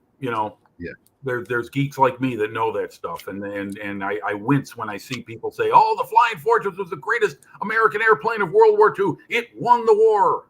No, it didn't. It came in towards the end of the war. But it was a very strong aircraft that was used for a purpose, and it met the need at the time. But I'll tell you what, I would rather be a soldier, a dog face, so I could dig my face into Mother Earth, than be in an airplane, a ship, or a tank. I'm sorry. Yeah. That's how I'd be. I just let me be a dog face. Give me my field spade, and when the shells start coming down, start praying and digging. Yeah. It always gets me when you get these young Americans that don't really know about history. Like, oh, we saved your ass in two World Wars. Like, no. First World War, you turned up right at the very end. Just as the Germans are knackered anyway, they just went, you know what? I can't be bothered doing another few weeks of this. I'll just walk. I think they tend to forget about the history when it comes to like special forces and stuff. Like when the SAS was founded, like during the Second World War. And I think the Americans would be pretty knackered if it wasn't for the fact that British joined. Because the amount of stuff, the input that we had in that war, the amount of change and the amount of change that we made to that war, you know what I mean? With the Battle of Britain and stuff like that as well. I mean, you've got to give credit to a lot of these fighters when you get the buckles as well, you know? Yeah, the SAS, who was that? David Sterling. That was the man. That was the Sterling, man. Yeah. He who dares wins. That's their slogan. Are they still around, the SAS? Have they been? Yeah. They are? Okay. Yep. Okay. The SAS and the SBS, the Special Boat Service. Yeah. Okay. Best in the world, man. Best in the world, SAS. Now, was it the SAS that made that rescue? When was that? Back in, was that 1980 in London? Oh, the Iranian embassy. The Iranian embassy. Yes. Was that SAS? Yeah. Yep. Wow. That's a hell of an operation. Yeah. There's another one. You'll find articles on him online. They called him Obi-Wan Nairobi because there's a hostage situation in Nairobi where loads of civilians were being held hostage by these gunmen, and he went in on his own, took two of the guys out, and helped release all the hostages on his. And he just went in on his own. Wow. One man? Yeah. Was this a planned operation, or was this something spontaneous? He just happened to be in the area with some other training some local soldiers, and they got his section had got wind that there's something going on, so they went down to offer, or he went down to offer help, and the police said, "Yeah, feel free." Yeah, no kidding. Yeah, we don't know what to do, especially with a bunch of guys with automatic weapons. Yeah. Wow. Now that takes guts. Did they ever make a movie out of that story or anything? Because if not, they should. They've That done says loads of like- interviews with him now, with the guy. Yeah. He actually does a lot of talks and stuff. Okay. Yeah, I remember as a kid, they made a film in the mid '70s about the raid on Entebbe, the one in Uganda, where the Israeli I can't remember the name of the group. There was a special forces group they created, and they came in on the Hercules, and they got everyone out except for a couple of people. And they made a film about it. You know, a lot of big Hollywood stars are in there, but I'd like to read about the real operation itself, because it's great that films are being made about these things. But I'm such a history geek that you know, when I watch someone who reviews the film and they say this has been thrown in there for, you know, for Hollywood effect, and this has been created, and you know, this has been brought up and included even though it really didn't happen. I understand the reasons why. It just turns me off, and I just as soon read or talk to someone who can, you know, recount the actual operation or whatever it was that happened factually. To me, that's more interesting. It's pretty dry. It's not nearly as romantic and sexy as what Hollywood would want something like that to be. But history is a lot more nuanced than people think. And so there's all kinds of little niches and ups and downs in these moments that I'd like to know about, instead of just having them glossed over for the. And I cannot stand flag waving. No. I mean, I cannot stand flag waving in films. I mean, I don't know. Did either of you guys see that newer edition of the film Midway? Yes. I don't think so. What did you think of it? It was all right, but it was very. I half expected the song "Over There" to start playing towards the end, and you see a load of them march off into the sunset. Yes. Well, I'll tell you what. The film Pearl Harbor, made in 2001, went along similar lines, and it was very forgettable. In fact, it pretty much pooped out in the United States at the box office. And for me personally, thankfully so, because it was like a drama, like a melodrama television show with Pearl Harbor as the backdrop. There's a viewing audience that goes for that stuff. I'm not one of them. No. So I may be in the minority. Heavily romanticized, wasn't it? Yes, yes. Sorry, guys. So that's the van's just turned up, so I'm going to have to mute the mic and deal with this stuff. But I'll be back on in hopefully not too long. All right, okay. All right, DJ. All right. Okay. If you want to leave it on, Sonic, I'll just put you in the background. So anyway, we talk about that channel World War II TV. Well, Paul, the host, had a whole bunch of his mates with him. There were about 9 of them, and they all discussed their favorite war films and their most hated war films. And universally, amongst all of them, Pearl Harbor was one of the ones they hated. And they talked about one point, which I don't remember it, but in there apparently the American characters, Ben Affleck and the other guy, I guess, go over to the UK and sign up as American Eagle Squadron members. Yeah. And there's, at one point, I think there's some Cockney British soldier doing the Benny Hill salute saying, "Well, Governor, thanks very much for coming over here." You know, it's like, do we really need to have that in the film? I mean, golly gee, thank goodness the United States arrived, or else England would have just sunk under the Nazis. Well, the thing is, what of a lot of the American producers, you know, when they're doing all this saluting stuff in American films, and they're including British troops in it, what they don't realize is in the British forces, you do not salute unless you're wearing a headdress. Ah, really? Okay. So when they're doing all this thing where they got nothing, no hat on or anything, and they're saluting, it would never happen in the British forces in real life. And you'd never salute anyone that wasn't an officer. Okay, I see. All right. Wow, I didn't know that. Okay. All right. In the British forces, you're not saluting the person because they've got a rank. You're saluting the King's Commission. Oh, okay. Yeah, I think the old saying in the U.S. Army is you salute the rank, not the man. And so you salute a superior. Of course, not a non-com. I mean, what little military protocol I do know is that non-coms you don't salute. You know, you don't. I'm not a sir. I work for a living. Yeah. That's the old gruff Army response. But I see Chalky's added something here. What's it? The one rule about special forces we don't talk about it. The ones that wrote a book, kill the idea of them being ghosts. Yeah. Okay, well, fair enough. I understand. There's I guess is that based on like disclosure rules, like classified documents or something like that can't be revealed up to a certain amount of time, and then after that it comes up for renewal to be released, or is it just something that's just permanently? In the UK, we have the Official Secrets Act. So when anyone joins the armed forces, they have to sign the Official Secrets Act, and that lasts for 100 years. Oh, wow. Like so how did Ian Fleming get around that? Well, he wasn't actually writing about the stuff he was writing was based on what he'd seen in during the war. Okay. It wasn't actually stuff he did. He was just a desk jockey. Yeah, it was military intelligence, right? Yeah. I think he had something to do with the Dieppe raid. Yeah, that was if I remember right, I think that was desk. Yeah. Well, yeah, he was in London. Yeah, he worked from he was a headquarters man. But I think that whole thing at Dieppe was about the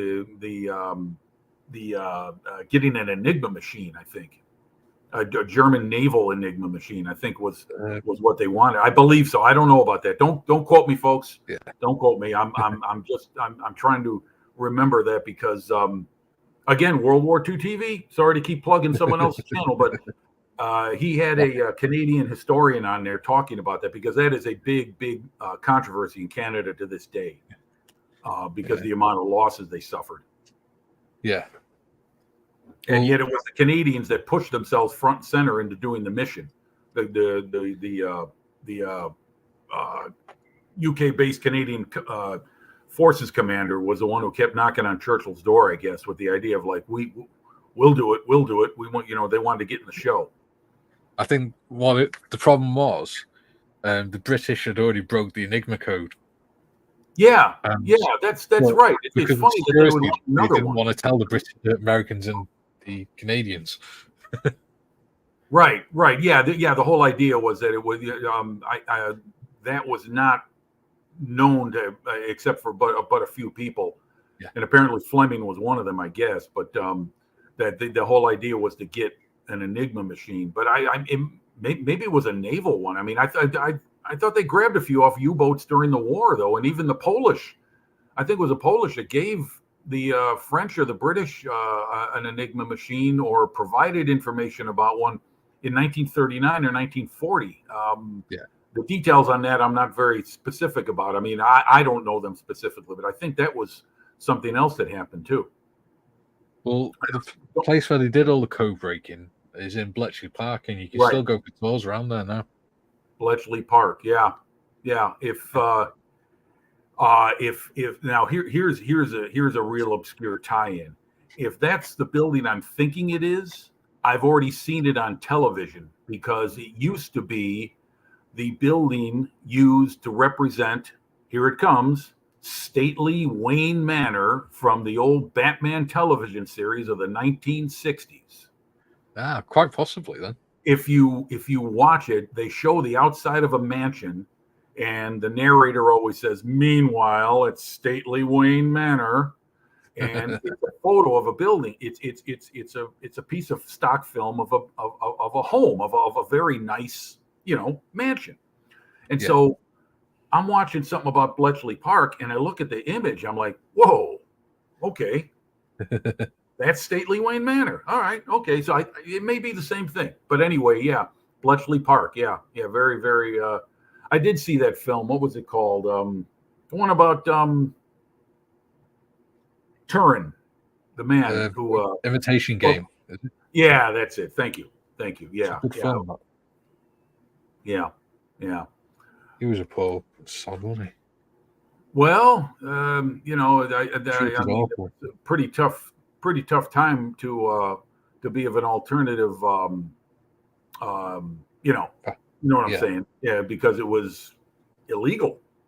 Yeah, it was pretty tough time to walk around with that, and Yeah, I mean, the old days weren't all good old days for a lot of No. people, and but anyway, we're kind of getting off track here. My wife's just walked in. She's watching us on her phone. Well, I'll tell you what. What's your wife's name again? Kaylee. Kaylee. Hello, Kaylee. I've got a face for radio, a voice for silent films. So I'm but I. Oh, speaking of which, it's my mother-in-law's birthday today. So if you ever see this, Beverly, happy birthday, love. Happy birthday, Beverly. Happy birthday. Yes. So let me ask you something else about military protocol, British military. You were in the services. That whole thing about saluting unless the man wore a hat was that the same thing for all troops? I mean, like for yourself, for instance? Yeah. Okay. You weren't allowed to salute unless you're wearing a headdress. So in the British forces, you wore a beret, or you had your Kevlar helmet or whatever. But if you're on the front lines, you weren't allowed to salute at all. You had to Yeah, that makes good sense. Yeah, that makes good sense. When we're in Iraq, we never saluted. Yeah, I could see why. You're seeing like Hurt Locker and things like that when they're walking past officers and like knocking out salutes every 2 minutes. It just didn't happen because it made a prime target. Yes, exactly. I remember that from what the heck, Forrest Gump. Yeah. When the two arrived in Vietnam and they met Lieutenant Dan and they saluted him, he said, "Don't salute me, not out here." Yeah. So, but there was also, what do you think of? Now, I don't know about what the protocol is in the U.S. Army, but you've seen the film Saving Private Ryan. Yeah. Tom Hanks wears his captain bars on his helmet the entire film. Yeah. I don't know if that was really what happened in the United States Army at that time. I kind of doubt it, but I can't say factually. I know they used to have the horizontal bar on the back of the helmet for the NCOs, and then a vertical bar on the back for an officer. Because the idea was they would always be running towards the enemy, so only the men behind them would see what was on the helmet. Right. That's correct. Yeah. But with British, we don't put ranks on our helmet. It's just ridiculous and pointless. Yeah. Well, I think nowadays everybody's wearing a camo cover on the helmet, right? Like a canvas. It's not just a solid color helmet. Yeah, I think it's generally the same camouflage as the uniform. Right. Are you guys digital camouflage like so many other forces are going? No, now we use what's called MTP, or multi-terrain pattern. Okay. Yeah, I'm not too high. I'm as a modeler, that digital camouflage doesn't really float my boat a whole lot. I mean, as far as like on an airplane. I've never used it, to be honest. I'm sorry. What'd you say? We've never used digital, really. Okay. I mean, you might see it sometimes in special forces, but other than that, what we had before that was Combat Soldier 95. Was that solid color or was that a camo pattern? No, that was camouflage. It was made up of light green, dark green, brown, light brown, and dark brown and black. Okay. So if you do British soldiers, you got to build up the camouflage. So you got to look at what colours underneath, and then work your way up, because otherwise it just doesn't look right. Okay, so you can't just paint little patches of the stuff and put them next to each other. It's got to be one on top of the other, overlapping. Yeah. Okay. Well, I don't do too much modern stuff. I was going to ask you, do you happen to know what is the logic or the designed the desired effect behind the digital camouflage? Is that supposed to offer something that regular camo doesn't? It's the idea is basically the same thing, but it's just a different design. What they have is they basically have the company manufacturers will have a catalog of different types of camouflage they'll do, and each government or country will have its own contract for a certain for camouflage that they like. they'll test it out, and then they'll go, "Yeah, we'll give you the contract for that one." Okay, I see. Yeah. I see. So, as Chalky said, another name for CS95 was DPM, which is disruptive pattern material. Okay. Speaking of disruptive, I do remember comments from the Germans in the First World War, because that was the first major European war since Waterloo. So 100 years later, they're coming to grips with the British around Mons and some other places in August 1914. And they complained a lot about that greenish brown that the Brits wore. They couldn't. Yeah. It was too easy for them to meld into the background. And Yeah. they would walk into these massive blasts of Enfield fire because the British had it always worked on their line of fire. And I remember a few veterans talking about those old battles of the frontiers, and they said it was just literally pulling the trigger and firing. I mean, it wasn't really like aiming; they were coming at us in waves, and we just fired. And they took a lot of casualties. The German cavalry did. Yeah. So the khaki. When I paint that on my British troops, AK makes a British khaki color. Tamiya makes a greenish khaki color. I kind of mix. I don't mix those two, but I mix a little green in with the AK third gen British khaki because it seems a bit too. Got that for my World War I once. Yeah, there you go. So what's the basic uniform color there? What do they have there on that one? Uniform brown. So it's like a very brown khaki. Okay. All right. See, I got to go look for that one because their British khaki that I use seems a bit too. I don't know what I don't know. I don't even know if I'm right. I could be completely wrong, but yeah, I like to tone it down or even add a little green to it to take a little bit of the brown out of it. But you're talking to a guy who's tonally colorblind, so I sometimes turn to my my building partner. And say, hey, am I on the right path here? Is this going the way I want it to? And he's like, yeah, you're good. Or I drift away from something too far, and he say, no, man, that's all cold. It's no good anymore. You gotta start over again. So Second World War British khaki was the same as the First World War, right? The tone and the color was basically the same. Kind of material was different though. So it would have looked different anyway. Because in the Second World War they used denims. Oh, okay. What they used in World War I? Yeah, in World War I it was wool. Wool. Okay. Yeah. Well, that would make sense. Yeah, but boy, that must have been shitty when it got wet. Yeah. I mean, it's only a few years ago. But, the British forces or British Army stopped using wool for their number 2 uniform, which is the shirt and tie one. Okay. So Chalky's just said the new camouflage digital one is meant for working in built-up areas, not the countryside. Oh, okay. I see. Right. Yeah. Oh, that's what the Germans. That's why they had gray, and they had their vehicles gray in the early part of the war, Second World War. I mean. Because they saw that dark gray as being a good color for a vehicle in the shadows of buildings. Yeah.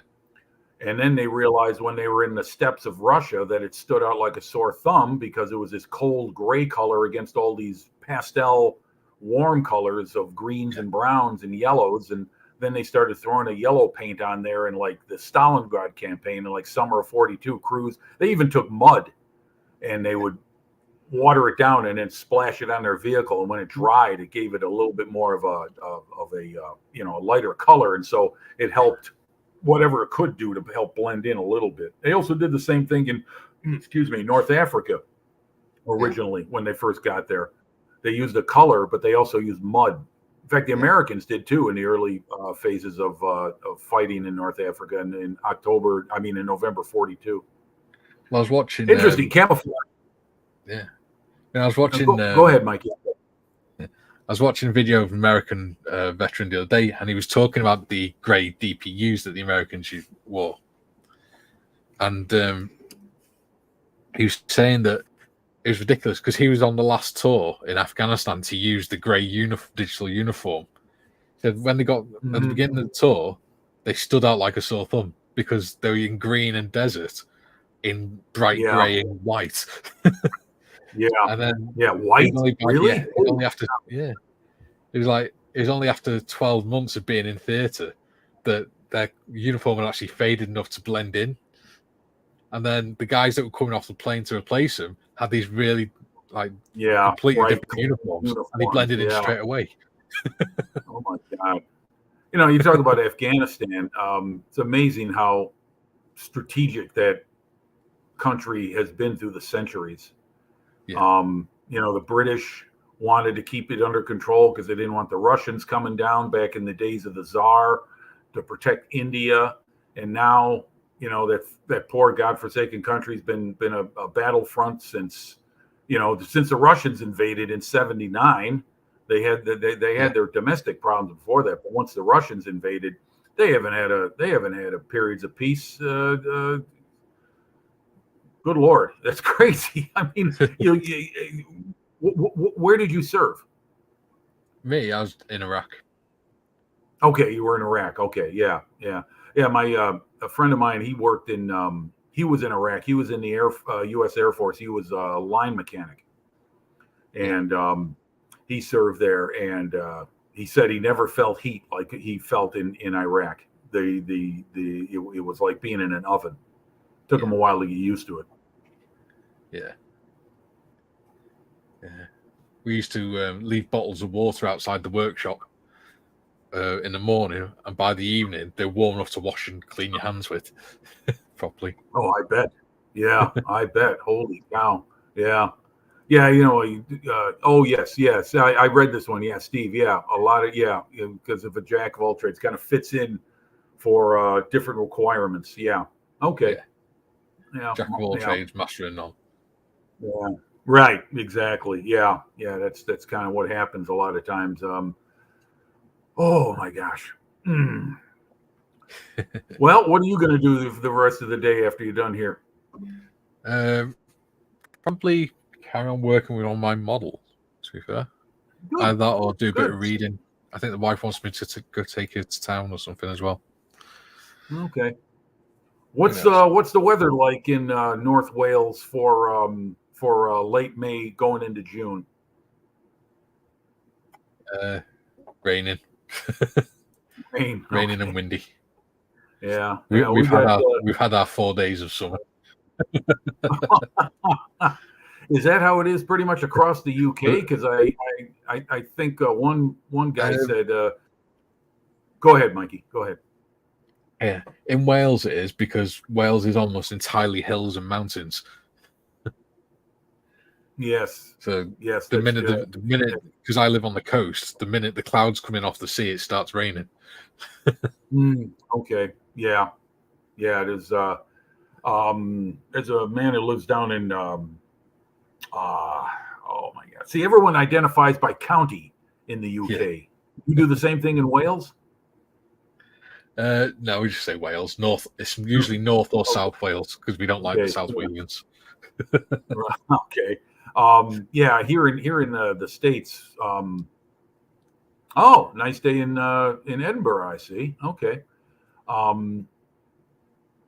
Here in the States, we just go by the city or the town we're from. Rarely the state, and almost never the county. So I found that interesting. I was like, oh, okay, because I would ask like, where are you from? And after a while, I just started asking people, those who are talking to that are in the UK, I said, what county are you from? And so, they would say they were Gloucester, they were from, so-and-so, Kent, Sussex, Essex, East Anglia. Is East Anglia a county, or is that just a big area? No, it's a county as well, I think. It's a county. Okay, yeah, because that's where all the 8th Air Force bases were at. Well, Basingbourn, which is where the Memphis Belle flew from in the war. That's where I did my basic training. Oh, really? Okay, so some of those were kept up after the war, because I know prior to the U.S. moving in there, they were RAF bases. Yeah, they got handed back to the RAF, and then they got signed over to the Army, Basingbourn. Okay. So it got turned into an Army training regiment. And the old structure still left? Yeah, where we did our physical fitness test was actually the runway and stuff like that. Oh, okay. The Nice. taxiways. Yeah. My best friend's older brother, he was 42 years in the Air Force. He was a pilot, and he flew with Transport Command, Military Airlift Command, MAC, and he flew KC-135s, air refuelers, and he flew missions with the C-5 Galaxy. And part of his, the man was everywhere, at 42 years in the service. And for a time he was stationed on the island of Guam in the Mariana Islands in the Pacific, and he said you could still see some of the wrecks from the Second World War that were bulldozed off to the side when the Americans built the airstrips for the B-29s. And we're talking the Japanese planes that were still rusting away there. And that would, as a geek historian, that would blow me away, just being able to take a walk through there and see that. What we got here? Oh, Dorcosaurus is on. Good morning, afternoon to you. We're just coming up to the 2-hour mark, Dorcosaurus, I'm afraid. Yeah, it's about time for you to sign off. Now, I was going to ask you, you guys go in these 2-hour blocks. Is that kind of, are you budgeted a certain amount of time per month? Budgeted 20 hours a month, I think it is. We're allowed to do. Okay. All right. Now, does that mean for your group in particular what you're doing here? No. This is because this goes through my channel. This. Oh, okay. I see. So it's under you. It's under Bearded Veteran Creates. Yeah. Okay. I get it. Okay. And the reason is if you want to do it as a group, so it went to all 3 channels each time, we'd have to pay a yearly subscription for it. Okay. I see. All right. We weren't even confident people were going to watch it. So. Well, we weren't going to pay for a subscription. Yeah. Well, I mean, now, do you guys?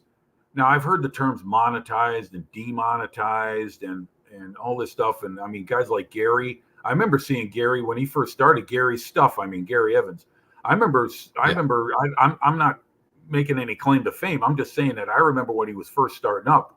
I don't know if I was there for his very first one, but there's this, well-speaking bearded English gentleman talking about models. I'm like, okay, I'm in.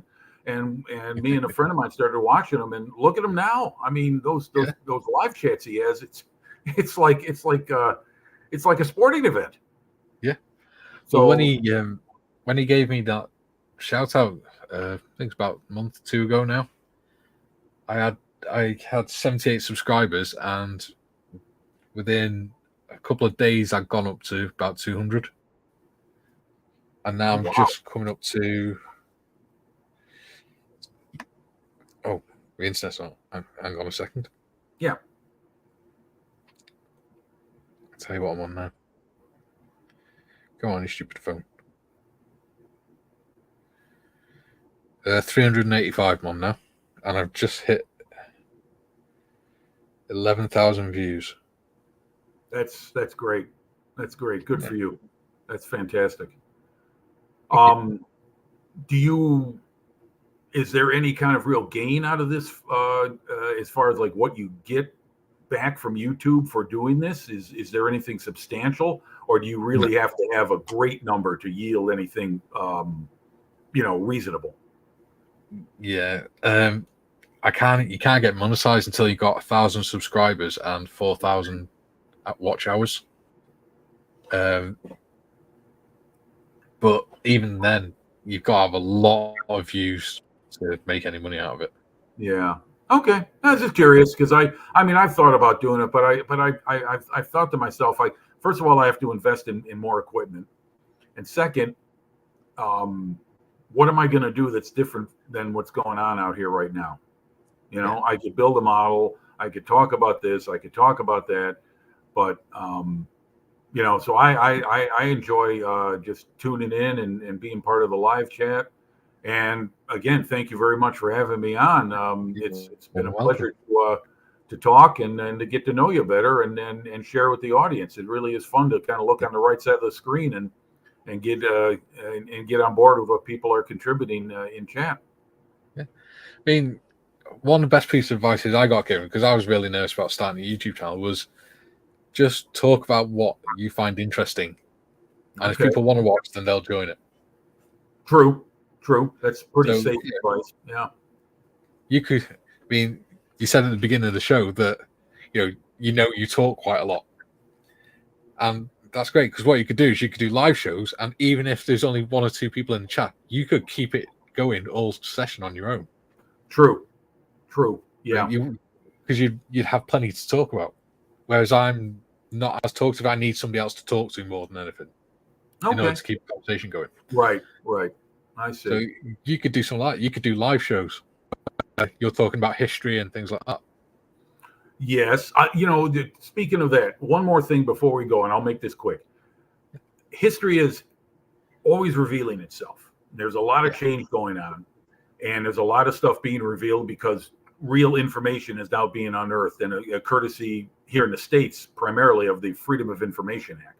Yeah. And a lot of the books I read and a lot of the stuff that I lived on and grew up on and ideas I grew up on, for instance, like what happened at the Battle of Midway, are all changed, or not all, but a lot of it has been, reintroduced with fresh information that's been revealed through research.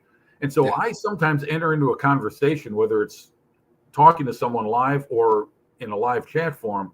I've got to be, I'm not sure whether I'm speaking on ground that I'm really sure about anymore, because things have changed, and it's not a bad thing. I'm not bad mouthing. No, it's good. And history does reveal itself as the decades go by. It's only by having these discussions about history that we can get to somewhere near the truth, because there's a channel I watch, you'd absolutely love it. It's called Tick History, TIK. Yes, History. I've watched him. I know what you're talking about. Yes, sir. He's brilliant. And one of the things he says is, unless you discuss, history isn't about learning what happened. It's about learning about individual perceptions of what happened. Yes. Because you'll never know what actually happened. You'll just know what people thought happened. Yes. That's very true. Yeah. And it's only by discussing and learning about the different points of view that you actually get something close to the truth. Yes. Well, it was courtesy Tick that I learned about that Englishman who was a National Socialist. Yeah. I can't remember his name, but Oswald Mosley. That's it. Yes. Now, I'll say this about Tick, and I like what he's doing. And someone who is really digging at the truth and making an effort to express what he's uncovering, you're going to be controversial. So he's doing it right. Yeah. If he was doing it wrong or taking a neutral tone or something, he would have everyone agreeing with him. And history, like a lot of things, you can't have everybody agreeing about it. Yeah. The problem is that a lot of people, especially in the United States, sadly, it's really becoming kind of alarming for me to see. If it isn't something that they don't want to accept, they call it fake news, or they call it a created, ideal or philosophy or a manufactured history or something. And it's scary, because the rule of law is starting to become gray and hazy. People are using whatever side of that they want to for their own purpose, and it scares me. It really does. I mean, I'm sorry. I don't mean to end it on a bad note, but Tick is a great historian because he challenges and he throws out his ideas, and he says, like discussing about socialism and economics and all kinds of stuff. It's not just about the battles and who was who and who, this leader, that leader. You gotta be careful about what you say on YouTube. Yes, exactly. Right. Exactly. I almost said the word, but I did. But I'll happily discuss all this with you. Exactly. Yeah, I understand. Yeah, I love talking about this stuff. Yeah. But anyway, Tick is very good. You're right, and he is someone I watch often. I have to get back to his channel. In fact, Tiff, can you find Tick History and put the link up, please? Hey, DJ, how'd it go? Man, I'm exhausted. Well, what did you do? Did you run a marathon? You would think so. No, I've just, let's say, I got a bunch of stuff still moving into my house. Oh, okay. Like a big giant bed base and big heavy mattress and my weight bench and weights and all that kind of stuff to be bringing in and putting Right. upstairs and stuff. And so, guys, Oh, yeah. that black thing behind me, my DJ booth that I built a while ago. Yeah. Okay. So that's here as well. So I need to sort that out at some point. But Okay. that's a lot of stuff. I've still got a lot more to come though at some point. Are you moving into? Is this a home you're moving into, or are you just rearranging? Yeah, it's just I'm moving in. Oh, okay. Okay. I'm moving stuff in. I've been here, officially moved in for about at least 3 months now, I think, something like that. Yeah. So- Well, there's two phases of a move. You move in and then you settle in. Yeah. You get the stuff there, and then comes the process of getting it all where you want it. So yeah. Yeah. It's the amount of time it's taking though, so I'm getting like a wee bit at a time. So I move some stuff in. I put that kind of stuff roughly where I think I want it. Then I kind of get settled in a wee bit. Then more stuff turns up, so I need to move that. So it's move stuff in, settle a bit, move stuff in, settle a bit. All vicious. Right. Oh. Yeah. Well, especially, are you doing this on your own? No, I'm actually getting some help, like people getting a van for me, like bringing stuff out. And then, Okay. you know, Yeah, I was going I've to say, if you're doing it on your own, then that's quite a lot of work, and I could see why you'd be huffing and puffing for sure. Yeah. Yeah, I mean, I've still got like more perm now. I've still got a couple of garden sheds I need to empty my stuff out of, get them dismantled. That's hopefully I've got the housing coming out to assess it for permission for like my sheds, and like hopefully get a big fence put up at some point. So I'm waiting to get permission for that. Hopefully I get it. Then that way I can like empty my sheds, dismantle them, get them brought out, and then built up and all that stuff. So I've still got a lot of stuff to do yet. If anyone watching is interested in history, especially around the 30s and 40s type stuff, political stuff and economics and things like that, then go and have a look at this YouTube channel that's highlighted underneath. It's called Tick History. It's absolutely brilliant. It's all researched and it's all properly sourced and everything. Really good. He throws the gauntlet down. He challenges people. Oh, yeah, he does. I might be interested in that, Mike. It was a book my dad left me. Oh, excellent. Oh, wow. Okay. World War II. Oh, John Keegan. Okay. Yeah. I've read a few books of his. Great author. Great historian. My dad liked all that kind of stuff, like World War history and stuff like that. And we lost. Is it me? Okay. We're all back. Okay. Mikey, let me ask you something. Is it just in the UK that they say the term the Great War in reference to World War I? I've never heard anyone else call it the Great War. Because now the reason I ask is because if I was to say the Great War to someone here in the States, they probably wouldn't know what I was talking about. I'd have to say World War I. But the Great War was what it was called, I believe, in the interwar years, aftermath of in the 20s and 30s. Yeah. And then it became the First World War because they didn't have the second one yet until the 1940s. But I was just curious to know that because that's where I've heard it most in reference in the use of the term the Great War is within the UK. I was wondering if that was a European thing. Another name for it was the War to End All Wars. Yes, well, yeah, and people foolishly believe that. Yeah. Oh, the armies of World War III. Okay. Now you're going modern on us. Okay, very good. I think it's quite a few years old. This book, though, I don't know like what year it was. But I've had it for a good while. You want to see some of the tech that's out now, Sonic? It's incredible. Yeah. Well, I was going to say the reason I said you're going modern is because for me, anything post 1945 I consider modern. I'm such a modeler of antiquity. Well, when we were in Iraq, we had the night vision that was just the green, slightly fuzzy stuff, and then we had thermal vision, which was black and white thermal vision. Now they've actually got binoculars that clip onto the helmet, and they actually combine the two. And because the way they work, they can actually draw the outlines around all the details on the image and stuff. So you can tell what uniform somebody's wearing and things like that. Oh my goodness! There's videos of it on YouTube. It's fantastic. Some of the technology in it is crazy. Yeah. That is state of the art. Wow. Yeah. Holy cow. I didn't know it was become that refined. But I shouldn't be surprised. I shouldn't be surprised at all. I'll try and find the video and put it on the Discord. Okay. But it's incredible to watch it. Literally, there's a guy looking at someone through these binoculars, clip-on binoculars, and the guy stood next to him. You can see the pattern on his uniform because it's all highlighted in like different colors, shapes, and things. Wow, that is something. Yeah, the Germans were experimenting with infrared in the Second World War. They had it on their tanks and on rifles. You know, technology such as it was in 1944. But they were a leader in optics, especially during the First World War. Okay, yeah, Europe lost half of its mail during the Great War. Yeah, okay, yeah, right, Jockey. Yeah, that was pretty bad. Yeah. And I think my wife's telling me to get my backside in gear now. Okay, yeah, it's past noon for you, right? Yeah.